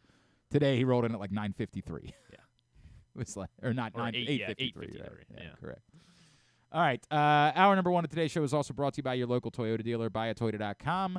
We're into spring sports season at the high school level. I was just down at Spalding for lacrosse yesterday. Did not go great. They played Western Reserve from Ohio, who's loaded. You can get all the scores, schedules, updates for lacrosse, baseball, softball, all that. You can find at countysports.zone, proudly sponsored by Toyota. When we come back in, we'll chat with J. Hardy. That's next. Glenn Clark Radio. Craving that classic New York deli experience? Look no further than the new Atman's Deli in Baltimore's Harbor Point. Corned beef piled high, hand-rolled bagels, and something different. A bar! Atman's has food and drink specials every day. Now open for breakfast, lunch, and dinner. Dine in, grab takeout, or hang out at the bar for the next O's game. Atman's Deli, an authentic taste of Baltimore tradition since 1915. Find us at Harbor Point or visit atmansdeli.com. Why bet with the big boys this football season? Instead, try your hand with the local book, Superbook Sports, this fall. Superbook Sports is the book next door. Just a dedicated team of the best odds makers in Las Vegas, making sure you get the best prices and parlays anywhere. And now, Superbook will give you a bonus of up to $250 when you sign up and wager on the same day and use the promo code GlennClark23, GLENNCLARK23. So bet with the best and use the promo code GlennClark23 this football season with Superbook Sports. Visit superbook.com for terms and conditions. Gambling problem? Call 1-800-GAMBLER. Whether you're celebrating a special milestone, entertaining clients, or simply enjoying a night out, count on Ruth's Chris to deliver you the finest steaks, the best service, and a level of hospitality that has made Ruth's Chris one of the most revered names in steaks since 1965. Make your reservation now at ruthschris.com.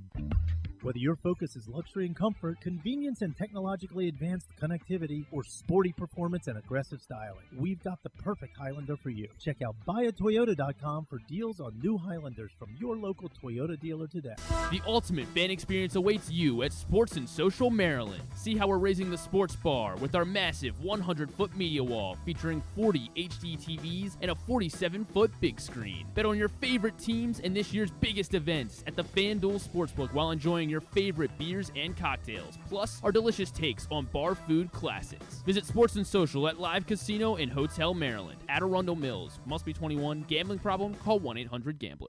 Discover your next favorite beer crafted in the heart of Charm City. At Guilford Hall Brewery, we believe beer should be flavorful and easy to enjoy. Our meticulously crafted lagers and ales are derived from centuries-old European brewing traditions, a staple for both the seasoned beer aficionado or a novice hophead. Experience beer styles that dare to showcase the exceptionality of simplicity. Visit our restaurant and brewery at 1611 Guilford Avenue or view our menu and tap map online at guilfordhall.com. Guilford Hall Brewery, European tradition, Baltimore charm.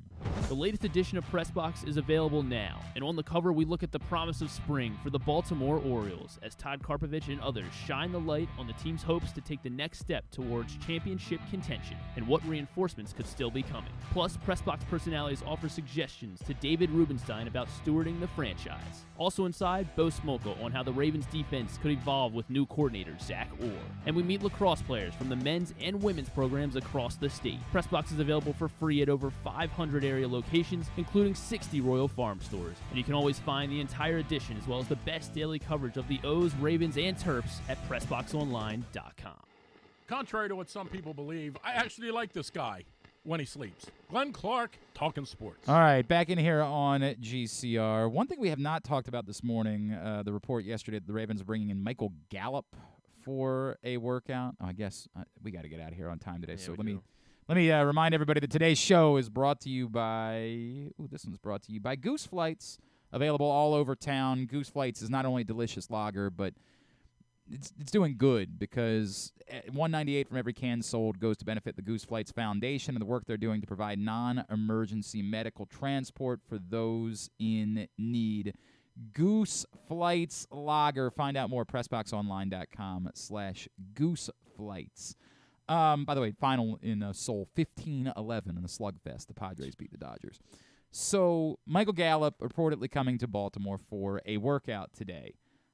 I don't know. Like it's funny because on social I saw a lot of negativity towards the idea of signing Michael Gallup, and I kind of don't understand it. If your negativity is about Michael Gallup, fine. Michael Gallup has not. I think a lot of us believe that Michael Gallup was a high-level talent and was going to be a really good football player, and he just hasn't been that guy. At this point, what do you think the Ravens are doing at wide receiver? Like, what do you think the answer is? Very possible they do nothing. Right. So if you're telling me it's Michael Gallup or the guy they're going to sign in August, then fine. I mean, if it's not real money, if they're getting to a bidding war for Michael Gallup, well, we can talk about that then. In the same way that all of us were dismissive of Nelson Aguilar a year ago, everything changes when you're not bringing someone in to be your number one wide receiver. Now, part of this problem is it requires us to believe that Rashad Bateman is going to take another step forward this year. And I know for a lot of people that's a difficult thing to do. I remain far higher on Rashad Bateman than a lot of people do because, and if you guys read Jonas Schaefer's breakdown about how open Rashad, I don't think that necessarily the Rashad Bateman problem has been Rashad Bateman. I think he's been there and available a lot, and for whatever reason, the connection just hasn't been there. Now, I can't promise that's going to change, but I like Rashad Bateman and still think that he's more a part of the solution than he is a part of the problem. And if Zay Flowers is not going to be suspended, then I don't mind a top two of Zay Flowers and Rashad Bateman. Would I like better than that? Of course. Who wouldn't? But who is that? Like, where do you think that's coming from? I think we know that the Deebo Samuel thing was not real. I think we know that, like, what do you think they're doing at wide receiver? If Michael Gallup is here to be your fourth wide receiver, you've had worse fourth wide receivers. So I just don't know that I get the negativity. I feel like the negativity is towards the idea that they're bringing in Michael. There are years the Ravens had nothing at wide receiver. And if they would have signed Michael Gallup, I would have said, ugh, is a problem. But they have what we think is their top two wide receivers. And I'm, on the football field, okay with those top two wide receivers. And Nelson Aguilar was productive and helpful a year ago, which doesn't mean I want him to be the Ravens' number one wide receiver, but I can live with him being the third or the fourth receiver on the team. And I still think they should draft another one. It's in context. I'm okay with Michael Gallup in context because I just don't think the expectations are that high. But we'll see. He's just coming in for a visit. It's not even a guarantee they're going to sign him. And they still have Mark Andrews and Isaiah Likely. Yes, so. both. I'm so glad you brought that up, Griffin, because Isaiah Likely to me, we have to acknowledge now as a game changer. You got to find a way to get him a ton of balls this season. So on the list of pass catchers, we're talking about Michael Gallup maybe being the sixth option. I can live with that. Again, as long as you're not spending real money on that. All right. We had to do this a little bit earlier on as well. I don't even know why we had to do this earlier on. Normally I say it's because of their schedule getting ready for something. I don't know what was going on with J.J. Hardy, but an opportunity to catch up with J.J. Hardy here on GCR. Man, it's always great to catch up with our next guest here on GCR. He was just down in Sarasota spending some time with the Birds as a guest instructor. He is, of course, a member of the Orioles Hall of Fame. Birds legend J.J. Hardy back with us on the program. J.J. Hardy, good morning, my friend. It's always great to chat with you. Good morning. Yeah, thanks for having me. Hey, man, it's, I love this. Like, I know I don't know how seriously you guys take, like, the guest instructor role. I don't know. But I hope you know that it's so cool for Orioles fans to, like, see you guys involved with this group and the continuity there. I hope that, like, means something to you guys as much as it means to us. It absolutely does. I mean, it's been a few years. I went out there 2020 as a guest instructor right before COVID hit. Yeah. And then didn't get another invite back out. And I was like, oh man, I must have not been good. But then, hearing how everything went after COVID, the short season in 2021, and then World Baseball Classic and all, just hasn't been a normal spring training since. And so when I got the invite back out this year, I was pumped. Yeah, it's always fun to get back around all the guys and be in a uniform again. That's awesome, man. Obviously this spring training a little bit different than it was back in 2020, not just because the world ended up shutting down, but because there's a lot of expectations for this team. Right. Having watched from, afar, and I know you've made some appearances, what were you most interested in learning about this group of guys, being around them, and what impressed you most about this group, where it's not just that we know they're good baseball players, but I think we've all been blown away by how kind of incredible the culture is for this current team. It really was awesome. After my last season in 2017, I stepped away. I didn't watch. I'm gonna be honest. I didn't watch a whole lot of baseball for a couple years. But last year the Orioles got my attention, winning 101 games. Yeah. And then getting out there this spring training and not knowing everybody like I normally did. I feel like when I was playing, I could walk into any clubhouse and know pretty much anybody that I saw. So getting to know some of the guys, talking to the coaches about what everybody's capable of doing and what they have done was kind of a new learning experience for me. But what impressed me the most was, I spent a lot of time with the infielders. Yep. I didn't see a ton of BP. I was kind of just watching the infielders and working with them in any way that I could. But the depth that they have, the athleticism that they have, all of it was just like, my goodness, this is a really strong group of players. So obviously, that like the guy that's getting all the attention among the infielders is, of course, Jackson Holliday. JJ, Right. I don't know if you had like a relationship with Matt and like knew anything about the family, that you knew anything about him ahead of time. But every time you talk to this guy, every single one of us just comes away like, how? Like, how is he this young and this thoughtful and this advanced and this good? What was it like for you just sort of getting that sense of who this young man is? Well, I played with Matt on a USA team. I think it was early 2000s, probably like 2002, I think it was. And then played against Matt a lot throughout our careers. And ton of respect for him, a true professional, just an awesome guy. And then, you look at Jackson. He's probably spent as much time as I have in a big league clubhouse. So he's 20 years old, and he's got like that veteran presence, just is super comfortable in the clubhouse, easy to talk to. And then, just on top of that, the athleticism that he has and how talented he is it was pretty awesome to see. Do you, we're chatting with JJ Hardy here. I know they're not going to let you make the decision or probably even ask you like what you think. Yeah. But if he were to be on the team to start the season, do you feel like he could, as young as he is and as few games as he's played above single A, is there any doubt in your mind that he could be ready to do this if he is on the team? Well, what makes you think that he is capable of that is how comfortable he was in the clubhouse. The fact that he's been around big league guys so much, I think that plays a factor. His athleticism obviously plays a factor. The guy, I think he's going to hit. I really do. I think he's going to hit whatever level he's at. Defensively, moving to second base is that's a thing. I mean, he's crazy athletic. He's played shortstop his whole life, I'm sure.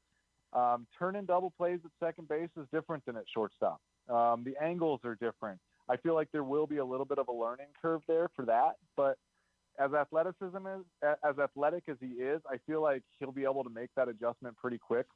The tough thing is, and I would not want to be making that decision, is the fact that the Orioles are so good and they're expected to win again this year. Right. It's not like he can go and learn and struggle a little bit in the big leagues. I feel like he needs to play. So that's what makes the decision tough for the front office and the coaching staff. But if it were me, and my opinion is that I think he'll be just fine, and the O's will be great with him at second.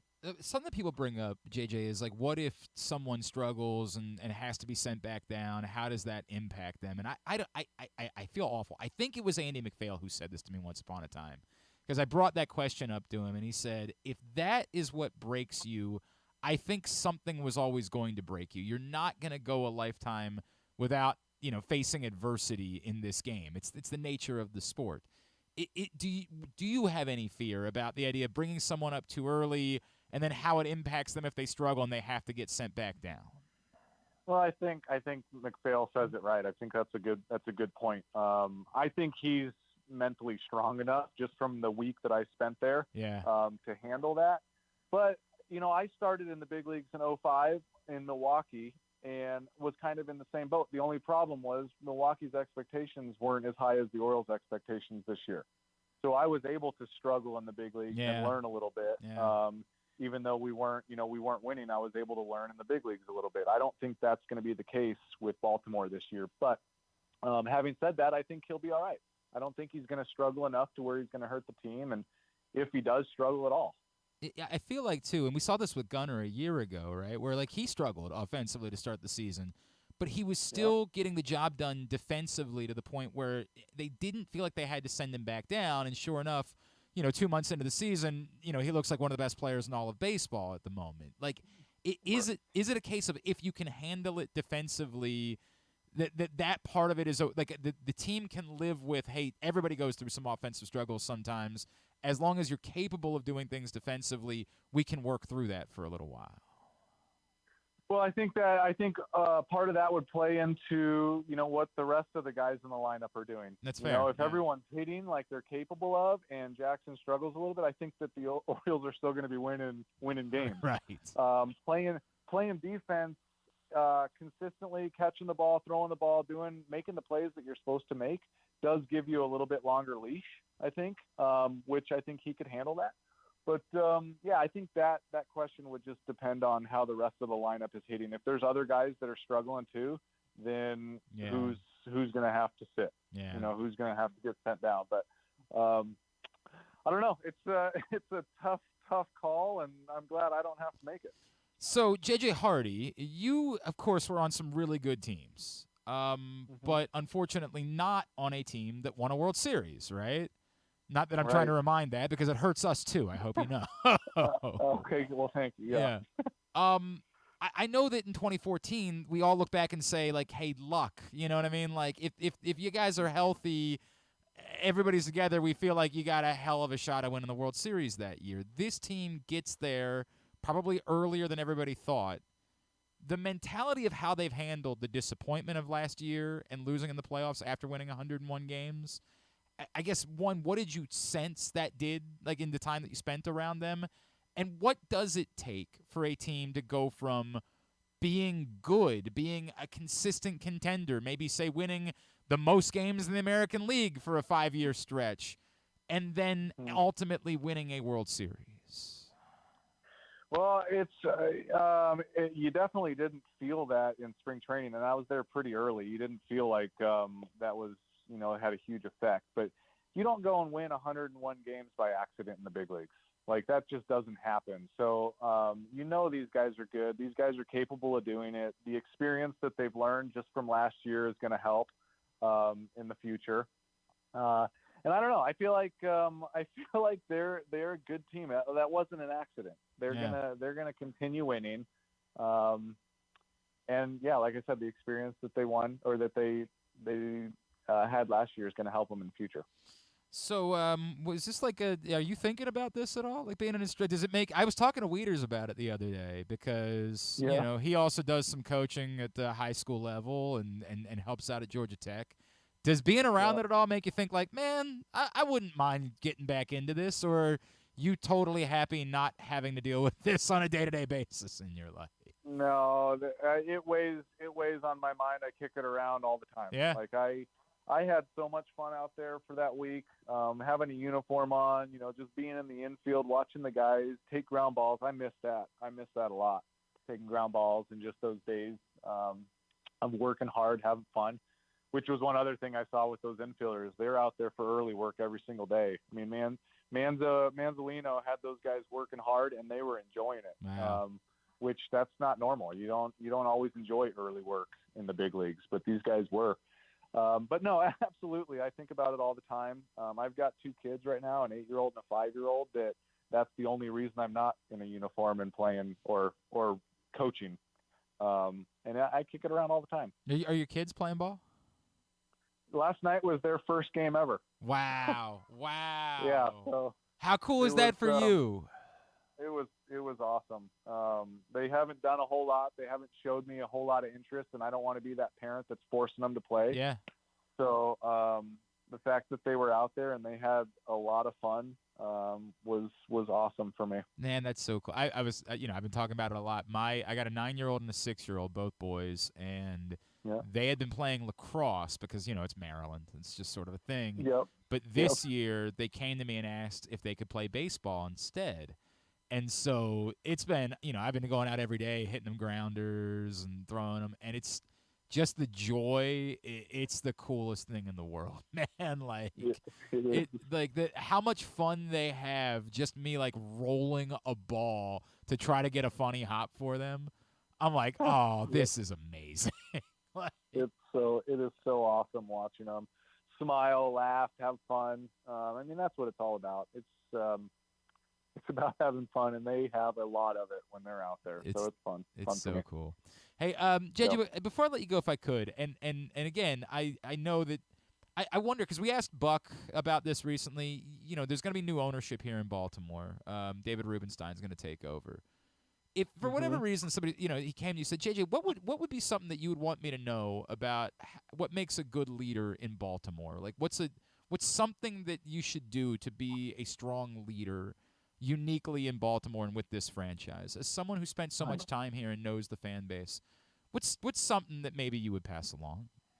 Oh, that's a super tough question. I don't know. I mean, I guess, hasn't he been around Baltimore? Isn't he from that area? Yeah, he was originally from Baltimore, correct. Which makes him a perfect guy for the job. I think he's coming in at the right time.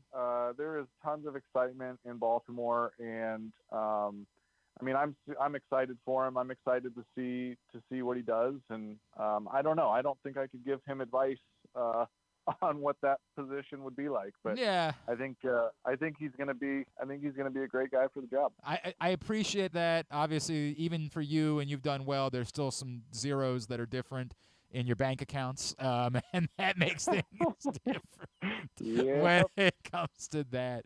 But I appreciate that. Yeah, I think the idea of just, hey, a Baltimore guy that knows how this city can live and breathe with baseball when it's good, man. It's a special time. JJ, it's always great to chat with you, man. I hope we mean it. Like, it's a really cool thing for us to see how the players and the guys from that successful run of baseball are continuing to be a part of this franchise. It's a small thing. It probably won't make the difference in winning the World Series, but it makes a lot of difference for this fan base. Well, I love it. So hopefully I get another invite back. We would love that. We'd love to see you here in Baltimore, too, throughout the course of the season, JJ. Appreciate you, man. Thank you for taking the time for us, as always, dude. You bet. Thanks for having me. That's JJ Hardy, of course, after he was a guest instructor down in Sarasota. Hey, good guy Simon Habdamariam just got 2 spots. I think it's official. We're going to hit $500. I still got to collect everybody's money. Somebody's brother's got to pay us. You better be on top of that. Oh, I will. You better, throw some force around. I know he's a good guy and he's off, like doing good things for the country and all that. But I think we're going to get the $500 donation as long as everybody pays. You guys are awesome. You know what? I got to give Forrester credit, too. I thought I'd be having to hassle him. He got in last night, paid the whole thing. Yeah, love you guys. I get mad sometimes. I get jaded. $500 to show your soft side. That's effing amazing. Thank you. Bless you. Oh, I mean, it's going to put a tear to my eye. Thank you. Thank you. Thank you. Thank you. Seriously. It really does mean a lot to me. Sometimes I question what we're doing. Sometimes this warms the cockles of my heart, man. $500 to help the animals in our community. And somebody now will be set up to win $500 too. So it's pretty cool as well. Bless you all. Simon Habdamarian, good guy, getting in to close us out. Print issue of Press Box still available for free at your neighborhood Royal Farms, any of the hundreds of locations around town where you find Press Box. You can read it all, PressBoxOnline.com. Great in-depth cover story about the 2024 Baltimore Orioles.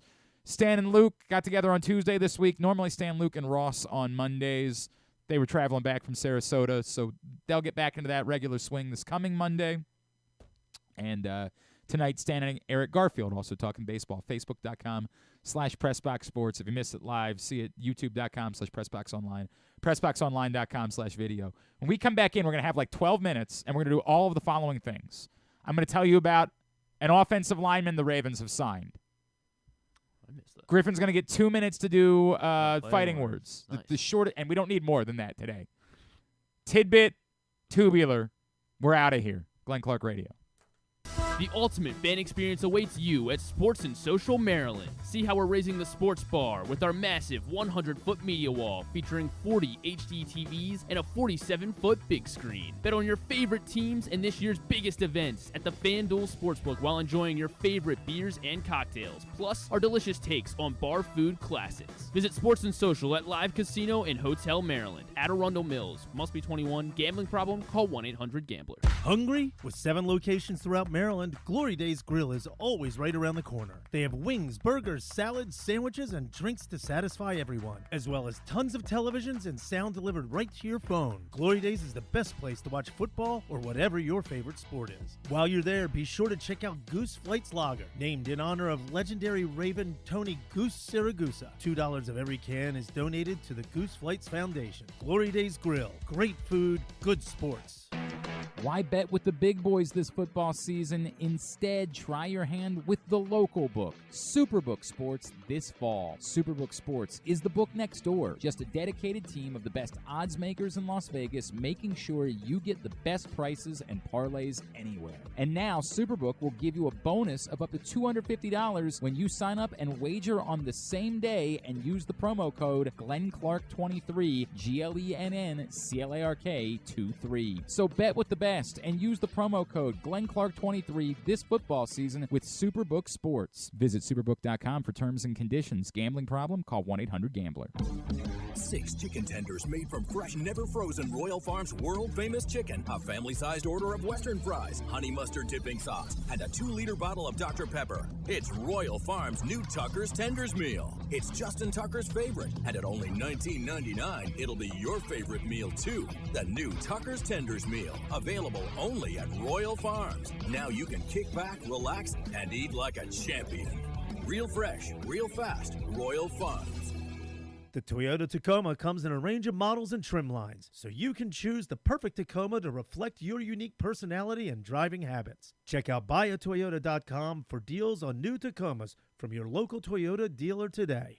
Gambling can be a fun and entertaining experience, but there are risks involved.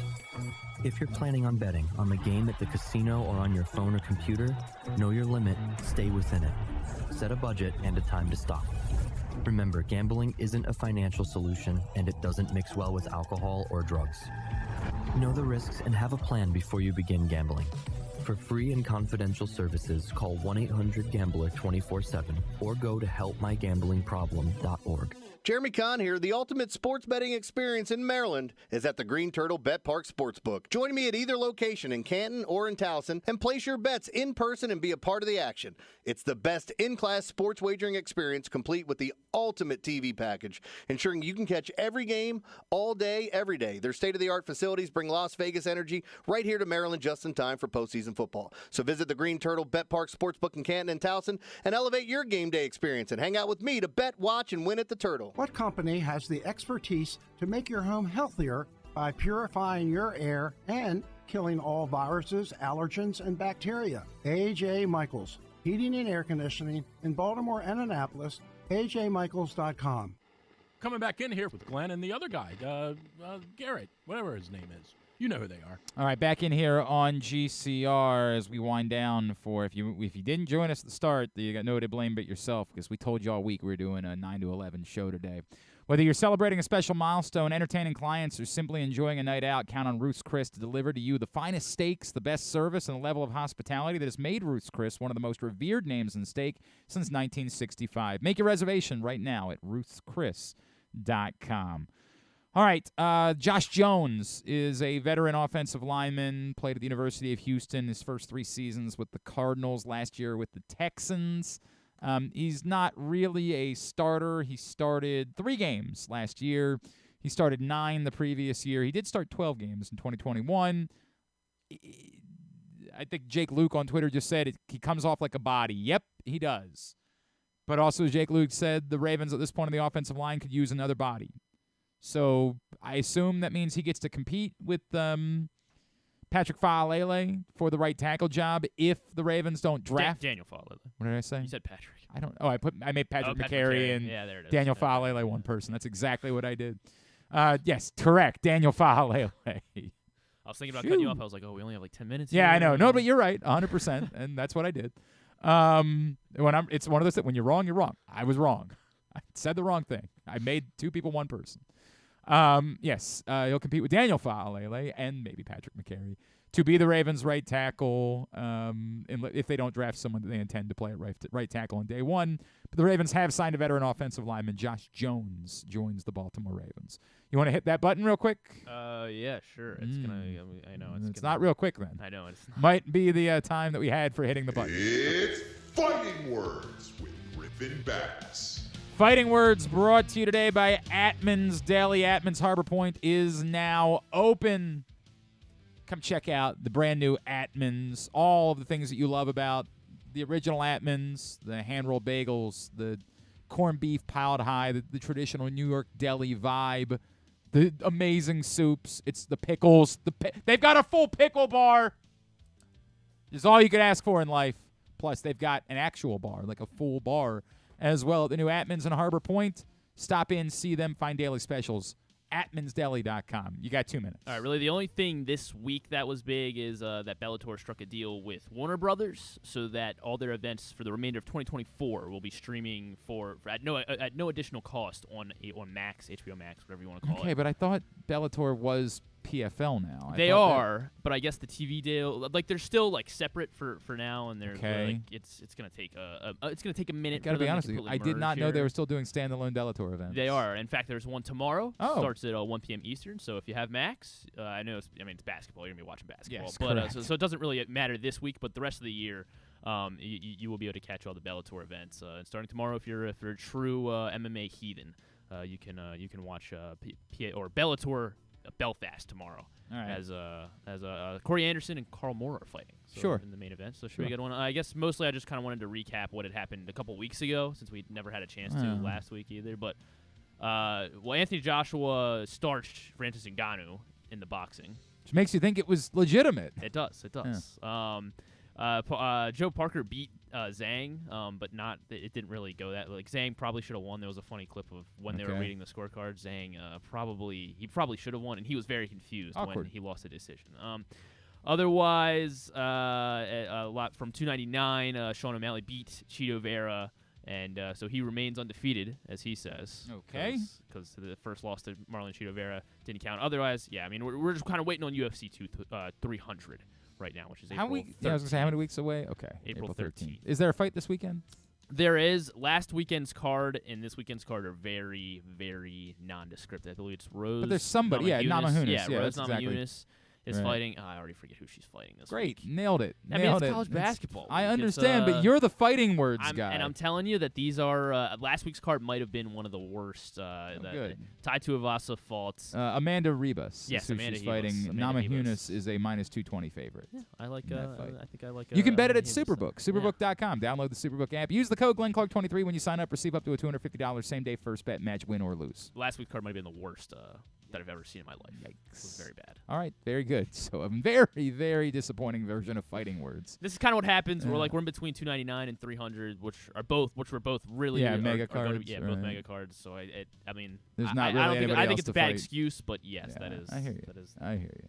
Essentially what happened. All right, that was Fighting Words. Now, Tidbit. Tidbit is brought to you today by your local Toyota dealer. BuyAToyota.com. The Toyota Tacoma comes in a range of models and trim lines, so you can choose the perfect Tacoma to reflect your unique personality and driving habits. Check out BuyAToyota.com for deals on new Tacomas from your local Toyota dealer today. Let me make sure I had nothing else here. Okay, yeah, we'll go right into it. Most Final Four appearances.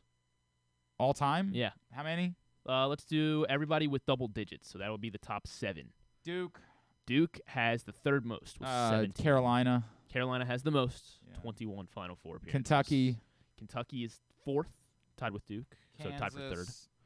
Kansas, yes, is 5th, 15. I'll still say UCLA is on the list. UCLA is 2nd, yeah, 18, 3 behind. I'll even still say Indiana's on the list. Indiana has 8. They are just outside. All right. Double digits. Michigan State. Michigan State has 10. And we're missing one. We are missing one. That's Villanova. Not Villanova. That's Villanova 6. Oh, I didn't realize that. And it will stay that way. That's yes, it will. That's because it's Louisville. Louisville has 8. That's because it's UConn. UConn has 6 as well. Yeah, they're much more modern. Like their success is all coming last. Yeah, their first was in 1999. Yeah, correct. But now they've got a bunch. Like it took a long time. How about? Oh my God. But how about? Syracuse. Syracuse also they have 6 as well. God damn it. We gotta go. You're telling me. Arizona. Nope. Oregon. Nope. Jesus. Arizona has 4. Oregon has 2. Tied with Maryland. I really don't know now. Georgetown. No, Georgetown's pretty low as well. All right, they have thanks. 5. They have Florida. 5. Nope. Florida has 5. I gotta go back a ways. Like I'm thinking too modern. Their last Final Four was 2012. Oklahoma State? No. Oklahoma State is 6. It is a state though. State, yeah. They fired their coach mid-season. Oh, Ohio State. Ohio State. And Jake Diebler is now the coach. He's got the full-time They have job. 10 Final Four appearances. All right, very good. Very good. Tubular. I had a bunch of stuff that I had flagged for today too. We don't have time. College basketball. March Madness. We don't have time. No, I had a bunch of all right, I'll give you this. Other I'll say one. It's Ken Palm today. The one of his biggest tournament storyline. Iowa State was unranked in the preseason and actually didn't get a single vote in the preseason poll.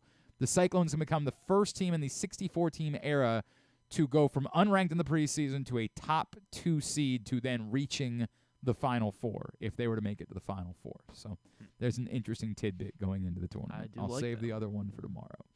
Here's what's coming up totally tubular-wise. Tubular is brought to you by the Green Turtle. Griffin, tonight. Free $10 bets at the Green Turtle and every Thursday, but fitting that it is tonight, the first day of the big basketball event. Yes. Free $10 bets in Towson and Canton at the Green Turtle Sportsbooks. Use it on whatever you would like, but of course it is basketball season. When you can experience the ultimate destination for game day excitement, great food, and live in-person betting. So go check out the Green Turtle Bet Park Sportsbooks, Towson and Canton. Free $10 bets. Make some money while enjoying some hoops and food tonight. I'll try to do it in order. CBS, Michigan State, Mississippi State, 12:15. True TV, Duquesne, BYU, 12:40. TNT, Akron, Creighton, 1:30. TBS, Long Beach State, Arizona 2. Let's Go Beach. CBS, Wagner, North Carolina, 2:45. True TV, Morehead State, Illinois, 3:10. Who doesn't love Morehead? TNT, Oregon, South Carolina at 4. It's TBS, Nevada, Dayton, 4:30. Then the night sessions, TNT, Colorado State, Texas, 6:50. Oakland, Kentucky, 7:10 on CBS. TBS, McNeese, Gonzaga, 7:25. True TV, South Dakota State, Iowa State, 7:35. Late night games, St. Peter's, Tennessee, 9:20 on TNT. CBS, NC State, Texas Tech, 9:40. Let's go DJ Burns. TBS, Samford, Kansas, 9:55. And True TV, Drake, Washington State, 10:05. Orioles are on TV again tonight, but you'll be watching basketball. Albert Suarez, Cooper Criswell as they take on the Red Sox at 6 o'clock on Masson. Everything else going. Oh, the U.S. national team playing tonight on Paramount Plus in a CONCACAF Nations League match against Jamaica at 7 o'clock. Everything else, GlennClarkRadio.com. Nothing non-sports, right? There's actually a lot more because Roadhouse comes out today on Prime Video. You can watch it next week. There's a show on Netflix. Or I just save it for tomorrow, I guess. I mean, is there anything? Giselle Bundchen is on Fallon tonight. Promoting being divorced? I couldn't figure it out. Wayne Brady as well. Are they an item now? Are they dating? The only thing I could find for Wayne Brady is launching a relationship. That he is pansexual. I did know that, but that was I think that came out last year. I think that was some Regina time King ago. on Kimmel. I like Regina King. She's great. Netflix movie. If you say so, sure. But I do like Regina King. I'm a fan. All right, very good. We did it. We did it. Thanks today to J.J. Hardy. Thanks to Kwame Evans, and thanks to Joe Flacco. Perhaps it's kind of his fault. He went too long. Yeah, right. What a jerk. We'll get all of it up at some point in the greatest hits section of the Oh, my God, it's so good. tab at GlennClarkRadio.com. We had a great show today, so I'm not going to yell at Griffin about the fact that we got nothing lined up for tomorrow.